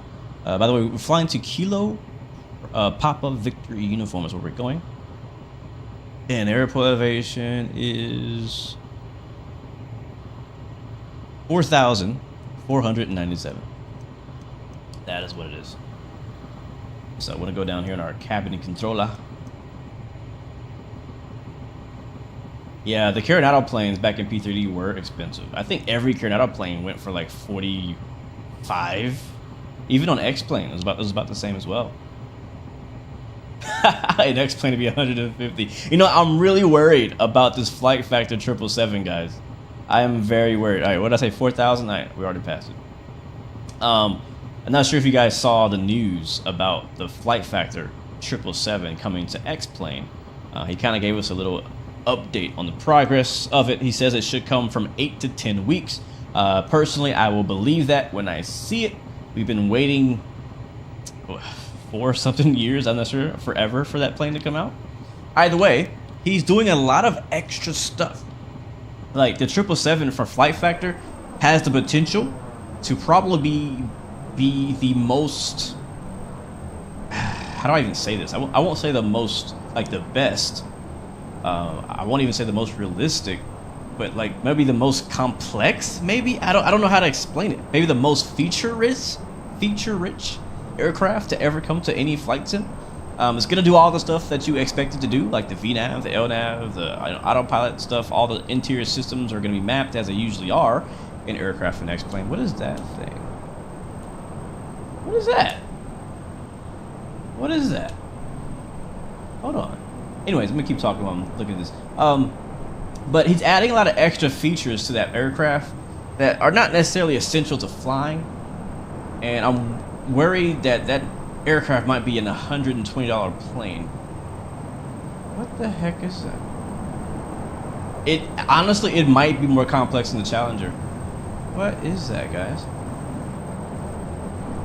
What the heck is that? Is that a foot? That's a foot! Dude's a foot hanging out the devs. If you're watching, somebody clip this for the devs. There's a foot hanging out my fuselage. Oh, look at that. Oh my god, look at that view. Yes, the GNS 530 we have in the aircraft. Right? Oh gosh. Whew. Man, this is freaking gorgeous. I need all the screenshots right now. My gosh. Hope he tied his shoe, right? It's gonna end up in the engine if it doesn't. Anyways, I was saying, yeah, 777 could possibly be equal to or greater than the Challenger based on what he's trying to do with it. But that worries me that it might be a $120, $150 plane. And then also he's releasing it on X-plane, which is the less popular sim, which means he's gonna probably get less purchases. I'm just concerned. I'm looking forward to it. I can't wait to fly it, but I'm definitely concerned. I'm also excited about PMDG's 777 coming out, and I'm really curious which one is gonna come out first. What do you guys think, chat? Is Flight Factor gonna drop their 777 for X-plane before PMDG drops their 777 for Microsoft Flight Sim? And which one do you think is gonna be better? Matter of fact, a third option, do you think GTA 6 is going to come out before both 777s? Because that's 100% a possibility as well, with all the delays that I've been seeing. Yes, Igor, we've been cruising at 47,000 feet. We're already coming down now, but we were cruising at 47,000 feet. Yeah, hopefully that's an aerodynamic shoe. That's what I'm hoping for. That's what I'm hoping for. Alright, we're still good on the cockpit. We can enjoy the view for a little longer. You guys are voting PMDG will come out first. I actually kind of agree with you guys. I think PMDG will release the 777 before. Let's go on record here, guys. Let's go on record. I believe that the 777 from PMDG will release before the early access of the 777 for Flight Factor. I hope it doesn't. I honestly hope that Flight Factor releases theirs first. I think that the life of X-Plane and Flight Factor depend on it, because I think once PMDG drops the 777 on Microsoft, it's going to be really hard to compete with, even if it's good. But I do think that PMDG is going to drop theirs first.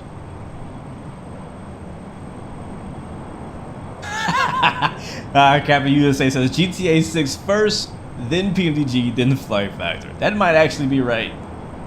I hope not, though, man. It's supposed to, everything except GTA 6 is supposed to come out this year. But yeah, we'll see. We shall see.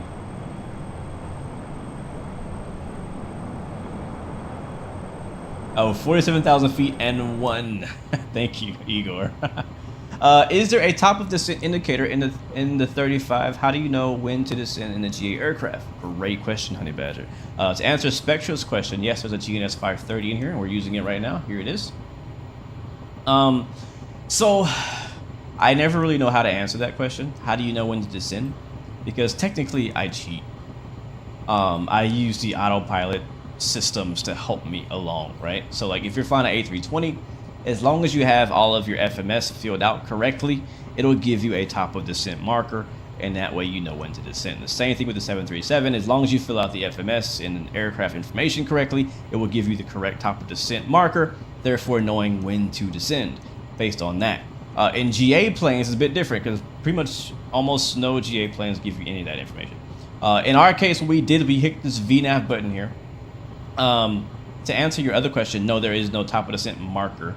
You just go by this thing. So you hit VNAV, and what you can do is I say, hey, I want to be at 9,000 feet, 4 nautical miles before this waypoint, and I want to descend at 2,000 feet per minute. And then what it will do is it'll say, hey, we need you to descend in 3 minutes at this vertical speed profile. Now we've already passed this, so we're doing all this. I can actually go ahead and fix that now. We've already gone. We don't need to do 2,000 anymore. We can do much less. But that's how I did it in this plane. There's also a rule of thumb that you can do, which requires a little bit of math. And that's really kind of how you mainly do it in GA planes. You use the rule of thumb. I don't actually know it by heart. I always forget it.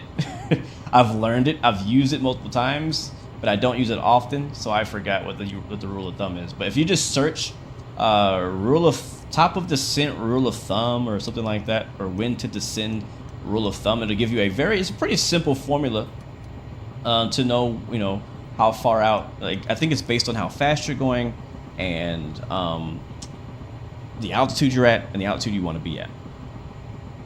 So hopefully that helps you a little bit. Well, I forgot to uncage my thing here. Yeah, well, that wasn't on the checklist either. They should add that to the checklist. But yeah, so usually when I do descend, I use the aircraft systems. But if it doesn't have that, then you can kind of, if you're, 20 minutes out, usually about 20 to 50 minutes out from your airport, you can descend. If you're like up high, or what's the other one? 100 miles sometimes. If you're low, you could descend. It depends. It really depends.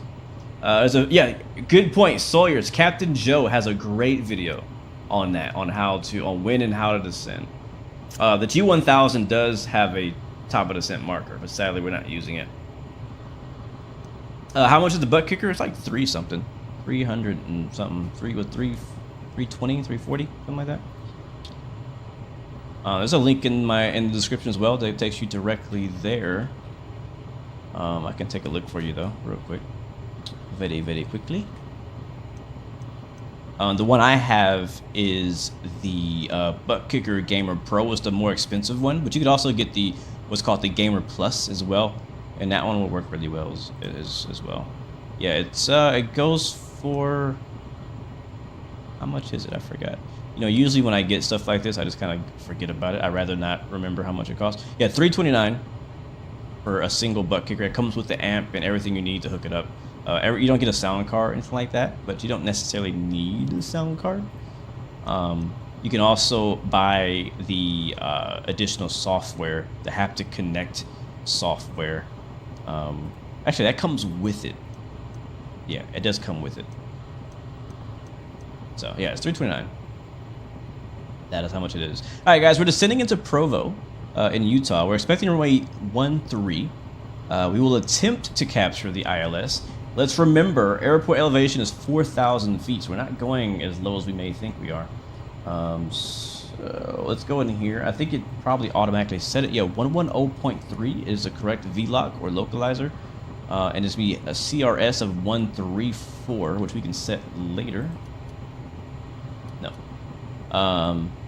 And the decision height will be 4756, which is about 259 feet above the ground. We'll turn on our radar altimeter for that. And we'll turn on, can I get rid of this?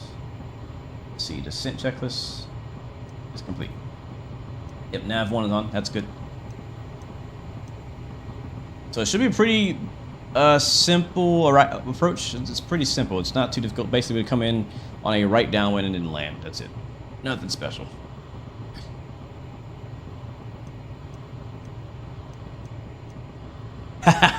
Bro, Honey Badgerman, I've been there, bro. Seriously, we've all been there. Everybody in chat who has been flight simming for any amount of time knows that when you first get started, you don't know when to descend. It's one of the most common questions in aviation. It's like, how do you know when to drop down? Like, I know how to get up there. How do I know when to descend? Right? It's one of the most common questions. Once you figure out a way that works for you, then you're good to go. But I know for a fact that I've done many nosedives to make it into my destination without having to do circles in the air. Matter of fact, it's not that long ago I had to do it either. Like, seriously. I still, even knowing when I'm supposed to descend, I still miss that marker pretty often. So yeah, Big Jess, exactly, he still does it too.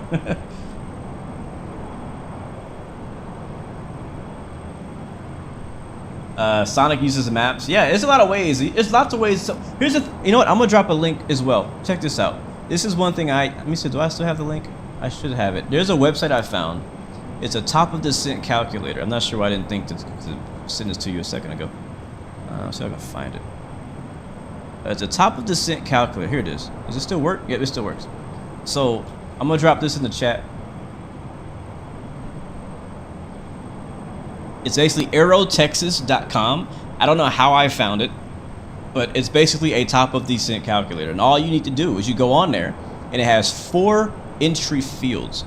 It has distance, so you put in the distance that you are. Oh wait, no. I think you put the distance that you want. Wait, what is this? Let's test it out. I haven't used it in a while. Let's see, 47,000 feet. 47,000 feet. We were going about 280 IAS. Target altitude was 9,000. Oh yeah, so you can choose a descent. Like if you wanted to descend at a certain distance, you can. So it has 60 by default. Let's say like 150. I don't know. And I hit compute, and it tells me if I wanted to descend 150 miles away from any point. It could be your bottom of descent, or maybe you're just trying to descend to a lower altitude. It says that at 47,000 feet, if I want to get to 9,000 feet and 150 miles at 280 knots indicated, I have to do 1,900 feet per minute. So Yeah, this is anybody who needs it or wants to use it. I've been using this website for years. It literally does one thing: top of the cent calculations. And so I haven't used it in a while because I've been flying. Most of the planes I've been flying lately have something like this built in. The fly-by-wire has something like this built in as well.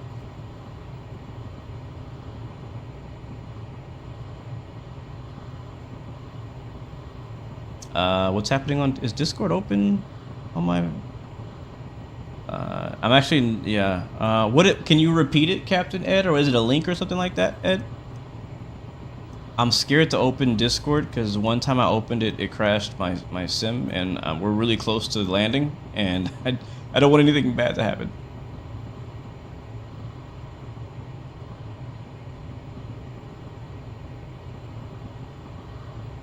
What's up, Jay Amoris? How are you doing, bro? You were driving and listening to the stream. Finally made it home. Hope you and the family had a wonderful Christmas. We did, man. It was actually really good. Like, I don't know, something about this Christmas hit different this year. Oh man, check this out. Oh snap! I just realized one of my keys did break off, and it's probably under my desk somewhere. Thankfully, it's not an important key. Oh my god! All right, guys, we're coming up on Utah, or not Utah. We're already in Utah. Coming up on the Salt Lake City area. I'm gonna crest these mountains here. Look how gorgeous that is. Let's just take it in, guys. Just take it in. No music and nothing.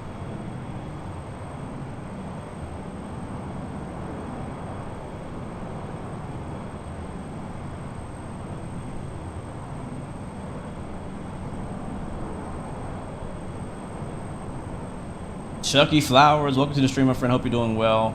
This is the Learjet 35. It's available now for $30-something, maybe 40. I'm not sure. I can't remember. Oh, she's posing for us. Look at her. We're actually getting turbulence over this mountain range. Not only can I see it in the aircraft, but I can also feel it in the Buttkicker, which is always really cool.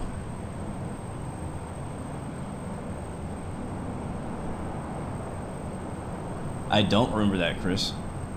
Thank you, Data. It's $39.99. Appreciate you, man, for confirming that. Oh my god, bro. This is why I love Flight Sim, man. Alright, we're passing 16,000 feet. Still descending for 9,000. Let's check on our VNAV profile. We are... yeah, we need to slow down a bit more. We'll bring our throttle all the way back because our vertical profile is not matching up. We are not going to meet that 9,000 at this rate. So we're going to slow down, and hopefully the aircraft will pitch down a bit more for us in order to make that waypoint. I had a feeling we were a little high. I mean, we made it over the mountain range, which is good. Big Jess says those are the Wasatch Mountains we're flying over right now. Thank you, tour guide Jess. But I'm looking forward to the updates of this thing, man. Again, I'm not reviewing this aircraft. It's not done. The development is not complete. It is definitely still very buggy. I'm gonna warn you that. But it is flyable. Once you learn kind of what you can and can't do yet, you know, you kind of fly around that. Personally, I would prefer to fly with the GTN 750. But at this current time, that version of the aircraft with the GTN 750 is unflyable, in my opinion. It will not hold altitude and does some really unpredictable, weird stuff. So we're flying with this 530. So I'm thankful I actually know how to use that. Oh man, look at those mountains out there. But looking forward to seeing how they develop it, man. It has a lot of potential in this aircraft. If they can get this aircraft to the same level of their other Chancellor 414, this... I'm thinking about this. Yeah, this will be the best business jet available in Microsoft Flight Sim, depending on what else comes out, obviously. But based on what's available right now, again, if this gets to the level of their other aircraft that they have out, the 414, this will be the best. But it's still gonna have some competition. I'm watching out for that FS Reborn Phenom. That thing is gonna be ridiculous. So I'm definitely be adding that one to my hangar as soon as it comes out.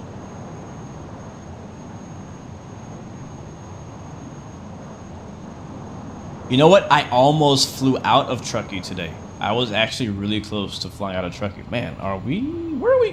What? What's going on? Hold on. What's happening over here, man? Why I say 6,000? What the problem is? Okay, yeah, because that. Alright, we're 11,000. We're okay. How about we do a little bit of heading mode here, and we'll kind of vector ourselves to get a little bit more. We'll extend ourselves out. How's the mountains look? Yeah, we got plenty of space to extend. Those mountains don't look good. We're about to make a right turn. I don't like the head position though. I feel like it's too low. I can't see anything. I just gotta watch out for terrain. There's a lot of terrain out here. But I'm definitely gonna vector ourselves. Actually, we're not that far off. I'm not sure why it says we're off by freaking 5,000. We're already at 9,000 feet. That's exactly where I want to be. That's exactly where I want to be. So our next altitude is 6,300. Let's go ahead and flip that over right now. As we're now right above 9,000. So we'll do 6,300 at Wavitz. So let's go ahead and set that. And we'll continue the descent going. We already have our ILS information set up. We're going to attempt to capture the ILS. Let's see. Yep, we're still in altitude select. Watch out for those mountains there. We do not have... I thought this was a terrain radar. Is this not a terrain radar? What is this? Is this for weather? It might be for weather. Either way, it's not helping right now. Get nice and slow down. What's up, Fast Kiwi? Welcome to the stream. Les O'Reilly, welcome aboard as well. I want to give one more shout out to the passengers we have in the back with us today. Thank you guys for riding along with us. We're just about to land, so if you guys could raise your tray tables, I would greatly appreciate that. Make sure you open up the window shades on any Blue Games flight. Today we have on board with us Owls, Avia Team, Army Luke, Ethan Cohen, Sazu, Scott Folke, and Captain USA riding along in the back with us.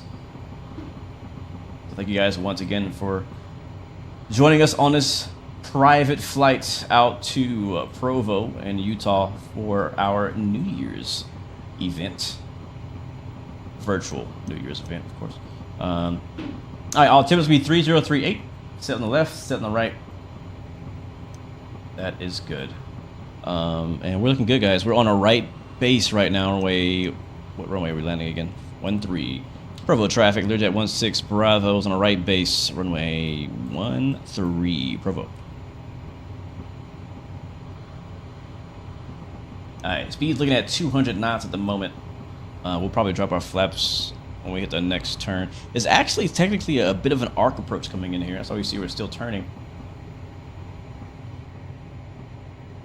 Oh, one more thing. We got to get the replay running. Let's get the replay going with flight control replay. Yes, this is the Flysimware Learjet, Kenneth. Absolutely, man. All right, let's get this going.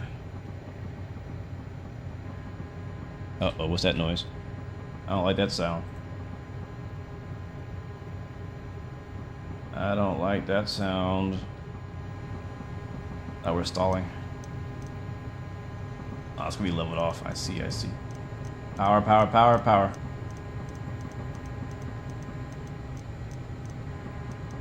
And Provo traffic, Learjet 16 Bravo, but right base to final runway 13. All right, guys, turning final. Let's do it.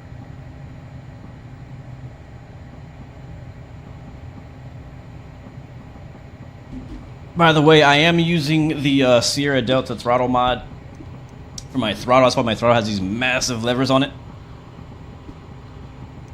But it feels much better, much more realistic. All right, let's go flaps down. Oh, we're gonna be landing over a lake. Oh, this is gonna be sick. All right, let's get ready here. Landing checklist. Hurry up. Watch our speed. All right, all that looks good. Recognition light, blah, blah, blah. Recognition lights on.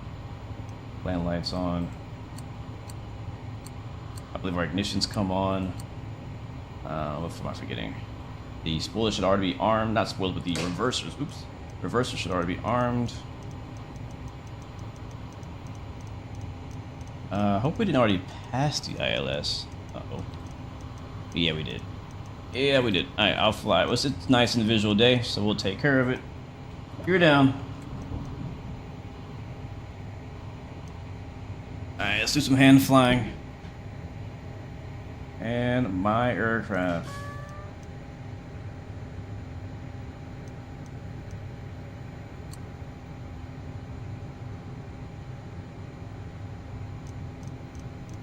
Another notch of flaps.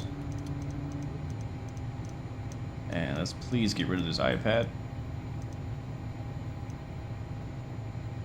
Yeah, this button here, and we'll get the yaw damper. Oh, we're very, very slow. Very, very slow. Yaw damper off. Whew. Okay.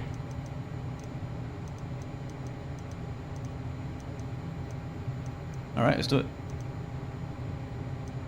As I said, it's a little, I wouldn't say twitchy, but it's very sensitive. So it doesn't take much to get this thing to move. So that's something I have to get used to. Again, I don't know if it's like that in real life. So I'm not saying if it's good or bad. I legit have no idea if it is this sensitive in real life. All right, we are definitely low.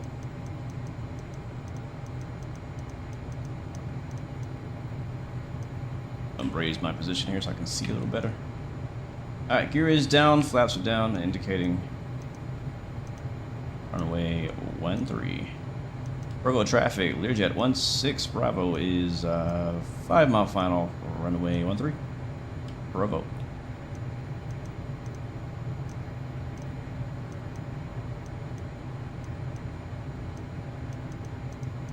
Alright, we're quite fast and high.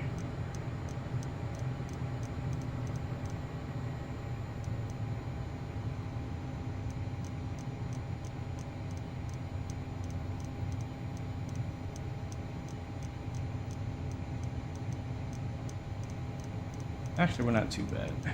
Beautiful arrival, though. Look at this view off our window. Ay, ay, ay. Alright, we're low now. And slow. Low and slow. Not good. We don't want that. Alright, little trim up. Trim. Using my trimmer on my yoke here. Would definitely help if I knew what my V speeds were, but I don't know how to calculate that yet. Alright, it's like I got 3 red, 1 white. We're a little low. There it is. 2 white, 2 red. Let's hold that profile if we can.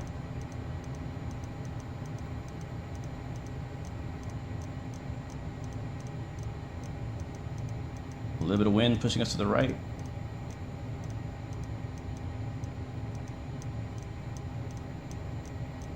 Easy, hold on to her, hold on to it.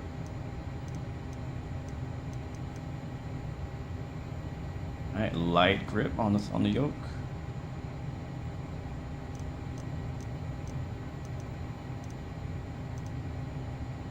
There.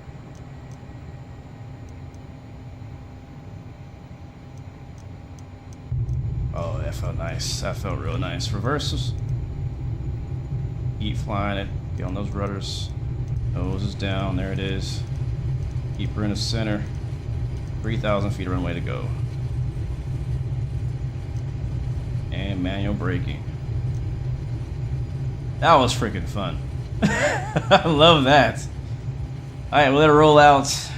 Ladies and gentlemen, welcome to Provo, Utah. Kilo Papa Victor uniform. And we'll take this next exit on the left, I think. Oh no, it's way at the end. Bro, that was nice. That was actually way nicer than I was expecting it. That's probably, it is, no, hands down, the best landing I have ever had in this plane. The first landing you guys have seen, but yeah, I've had some adventures in this thing already. It's been rough. Just gonna say that. It's been ugly. It has been ugly, but we'll exit the runway to the left here. Thank you guys. Got Allegiant out here. We got Breeze parked out here in Provo. This airport's by Vertical Sim, by the way. So show him some love. Vertical Sim makes some great airports for both Microsoft Flight Sim and for X-Plane. Let's go, flaps up.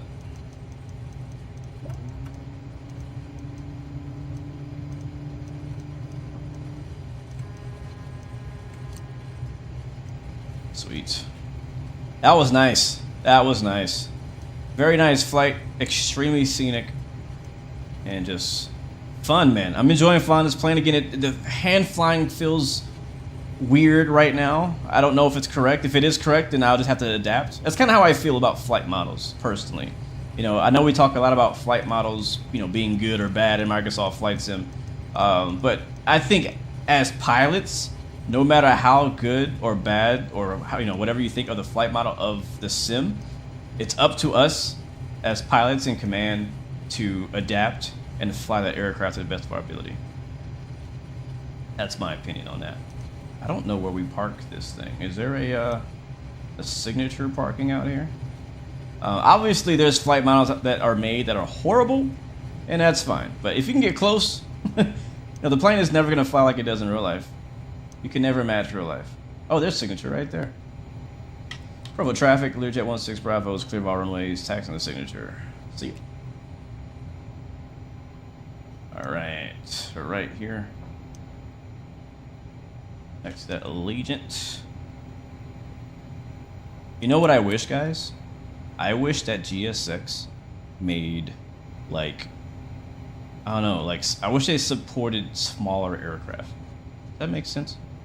Like, I love GSX. I love going to an airport, having marshalling and things like that. But I wish they supported, you know, the GA planes as well. We could have little ground people going and doing stuff. All right, let's go set our brake. I'm actually going to leave the engine running. The full down sound is nothing special right now, so don't worry, guys. You're not missing out on anything. I'm going to leave the engine running for the purpose of the replay, so we can have engines working properly. But usually you would just, you know, obviously turn all the lights off, shut the engines back into cutoff, turn your stall warning off, turn off, you know, everything. There's a checklist for all that. But anyways, let's watch the replay, because I can't wait to see how that approach looked from the third-person perspective. But welcome to Provo, Utah. This was fun. This was a lot of fun. This was a lot of fun. All right, let's get the replay. So we're using Flight Control Replay again. It's just my chosen platform for watching replays in Microsoft Flight Sim.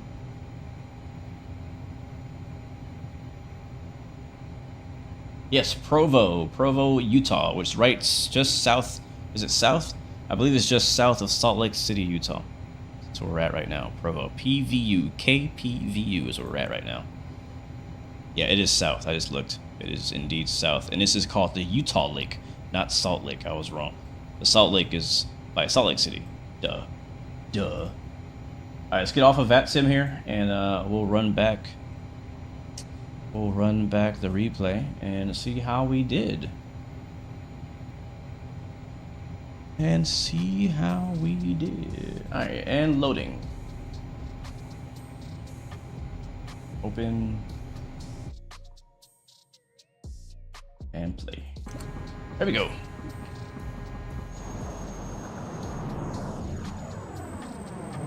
City of Dry Comedy? Is it really? Alright, camera's off for replay. Let's enjoy the landing here.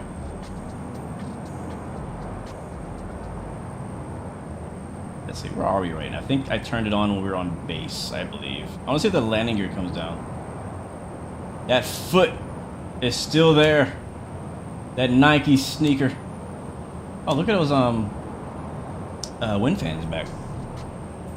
Utah Lake is nasty, is it really?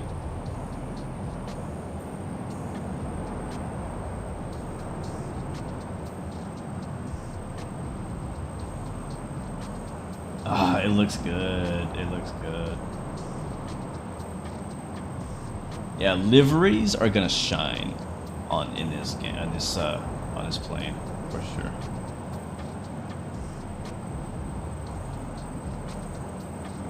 So I mean, since you guys know so much about Provo and Utah, like, what's Provo special for? Like, what's special about Provo, Utah?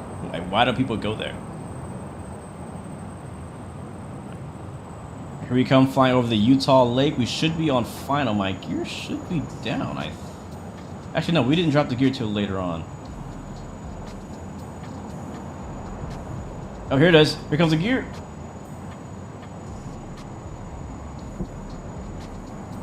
Man, it's so cool. I think the nose gear might be too big. It looks massive. It's like a bicycle wheel. Yeah, you can definitely tell I'm controlling the aircraft now because look how twitchy I am. BYU, is that like a university? Is it like a is Provo like a college town?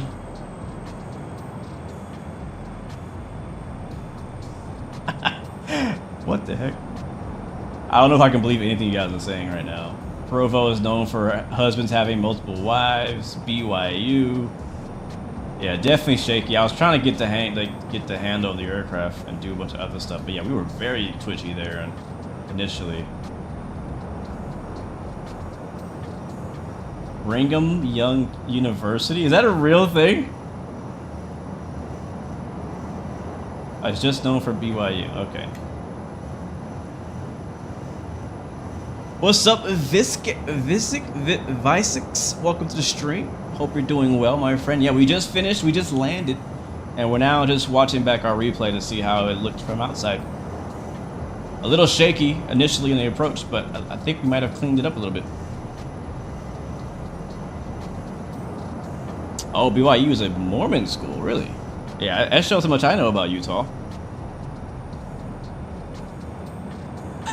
It did for a second look like I was doing a Sully right there. We were diving right into the darn water. So are you saying in real life this lake is much dirtier?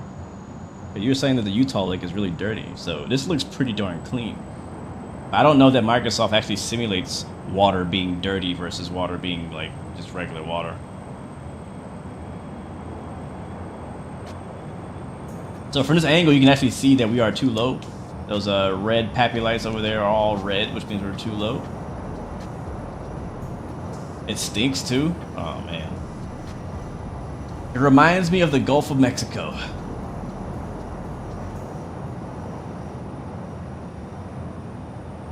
All right, here we come. I'll tell you what, it might be dirty water, but it has a nice view. It probably looks better in Flight Sim, huh? All right, here we come, guys. Landing in Provo, home of the Dirty Lake, Utah. Runway 13, visual approach, the Learjet 35. Let's see. A little bit of correction right there. Watching the pitch. I come out of the throttle, flare, flare, flare, holding it right there. And skirt, skirt. There's the reversers, nose still up. And skirt, skirt. There we go. I think that the smoke puffs are way too big, but here it is. There it is. We have landed. All right, let's rewind it back. You watch it from the wing view. Just a little bit back, not all the way. Let's do some right wing or left wing. Left wing looks way better. Let's do left wing view. All right, hit play. I probably should tell Volanta that I'm done flying and that I'm not just landing over and over. Let's see, what was our landing rate? Our landing rates, it should tell me. It didn't tell me. Dang it. I think I ended it too late. Yeah. That is, I love that view though, man. I really do. Yeah, I don't know what our landing rate was. I closed out the program too soon.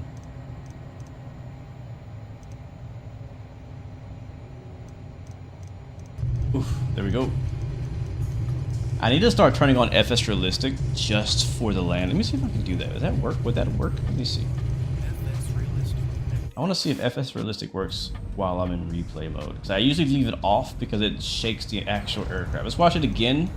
I've activated FS Realistic in the background, which is supposed to give me head shakes and stuff like that.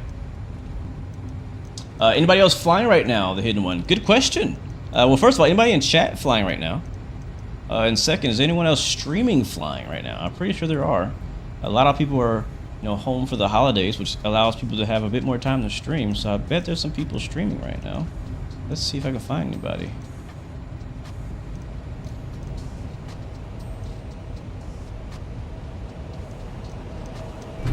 Oh, there it is. Yep, we got the shake. We got the shake. That's what I like to see.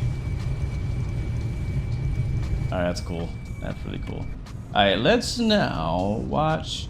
I don't have the belly cam set up, sadly, my favorite camera, but we'll do a flyby cam. And to do that, I'm going to do it the manual way within Microsoft Flight Sim. Now, Flight Control Replay, which is what I'm using right now, for my landing system, actually has the ability to do the flyby camera on its own, but I still have yet to figure out how to do it. Well, I just haven't. It's my fault. I haven't even looked into how to do it. But apparently you can do it. So, but I still do it this way, the old-fashioned Microsoft way. So it'd go drone lock mode, drone follow mode off, and now I can rotate my camera and follow along. And it's gonna move us back here to a nice little plane spotting location. That should be far enough. Oh yes, this is gonna be nice.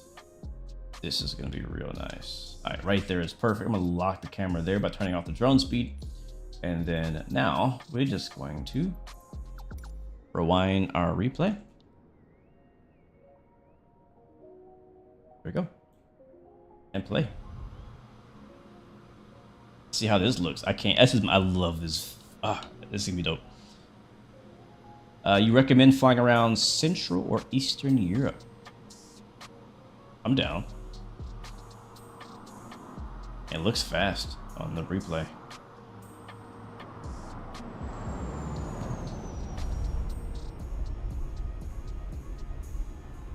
Nice. It looks really fast in the replay. All right, let's rotate our camera a bit more. I want to get a bit farther down the runway. That's a good screenshot too. All right, turn that up. And let's try over here. And run it. Oh, the runways actually has like a little bit of slope to it too. Uh-oh, where'd we go? We're in the clouds? There we are. How do you reply to someone with their username? Just type @ in chat, and then behind that put their username. It should work that way. Here we come.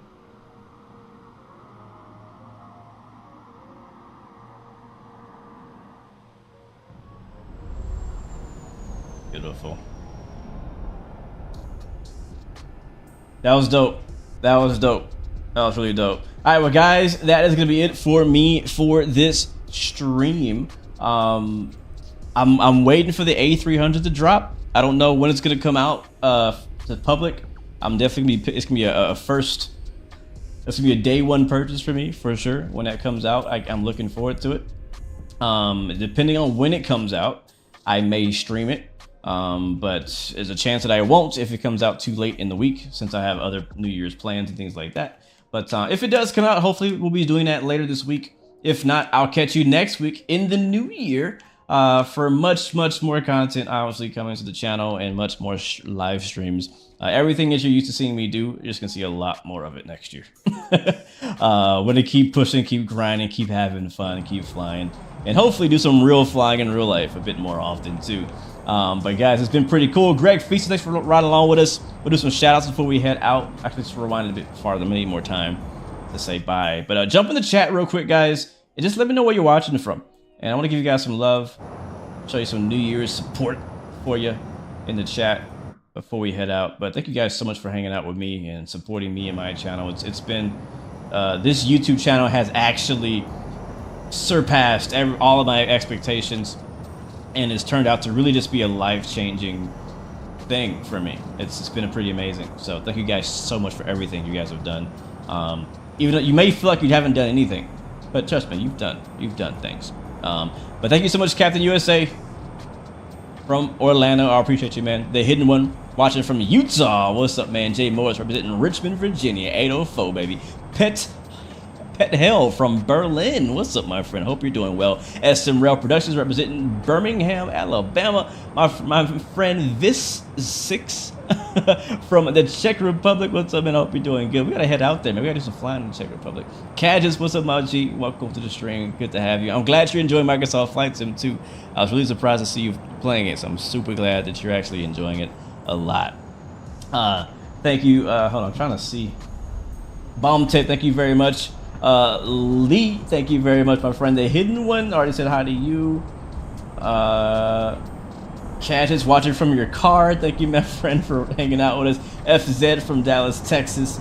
Igor from Sorocaba, Sao Paulo, Brazil. Muito obrigado, my friend. Thank you so much.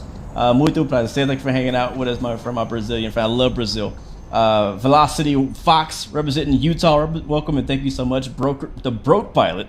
I'm about to be a broke pilot if I get my license. Thank you, my friend from Illinois. My camera broke. Hold on. Let's rewind that. Where's my camera? I lost him. Where'd you go, buddy? Can't find you. Did you go to the store for some ice cream? Some icy? Alright, hit play. Oh, it's way back. Yeah, my controller has like a mess, like it's messed up. It just does whatever it wants to do. So I don't know what's up with that. All right, who did I miss? Who did I miss? Lee, thank you again, my friend. Happy New Year to you, bro. Bomb Tick, that's a regular dude. So am I. The Hidden One from Ogden, Utah. You should. Yeah, you're not the only one that's European around here, man. We got a lot of European friends with us, bro. But good to see you. Good to see you. Is there going to be more Train Sim World 4 in 2024? Yes, yes there will be. Yes, there will be. Alright, guys, that is it for me. Thank you, Lorenzo, as well. Avio, man, I just saw your chat. Thank you, man, for hanging out. Flyby Mo, appreciate you as well. So I don't want anyone to be missed. Sonic the Hedgehog, thank you so much for hanging out. Know Your Joe, thank you so much. Lee, thank you. Clarence Yarborough, thank you so much. Sergeant Vigil, what up, my friend? Thank you so much. Ken LeMay in the chat. What's up, bro? Hope you've been doing good. Aunt Will. Money. I just saw Money. What's up, Money? Thank you, man. I mean, for hanging out. French Name. Thank you so much as well. Rian Reggie. AJ Fernari. I think I got most of you. Pilot Orion, as well as Fizzy. Thank you so much. Again, guys, as always, remember you got 3 choices. Give up, give in, and give it all you got. Peace, love, and God bless you. I'll see you guys next time. Next video. We out, baby. Sheesh.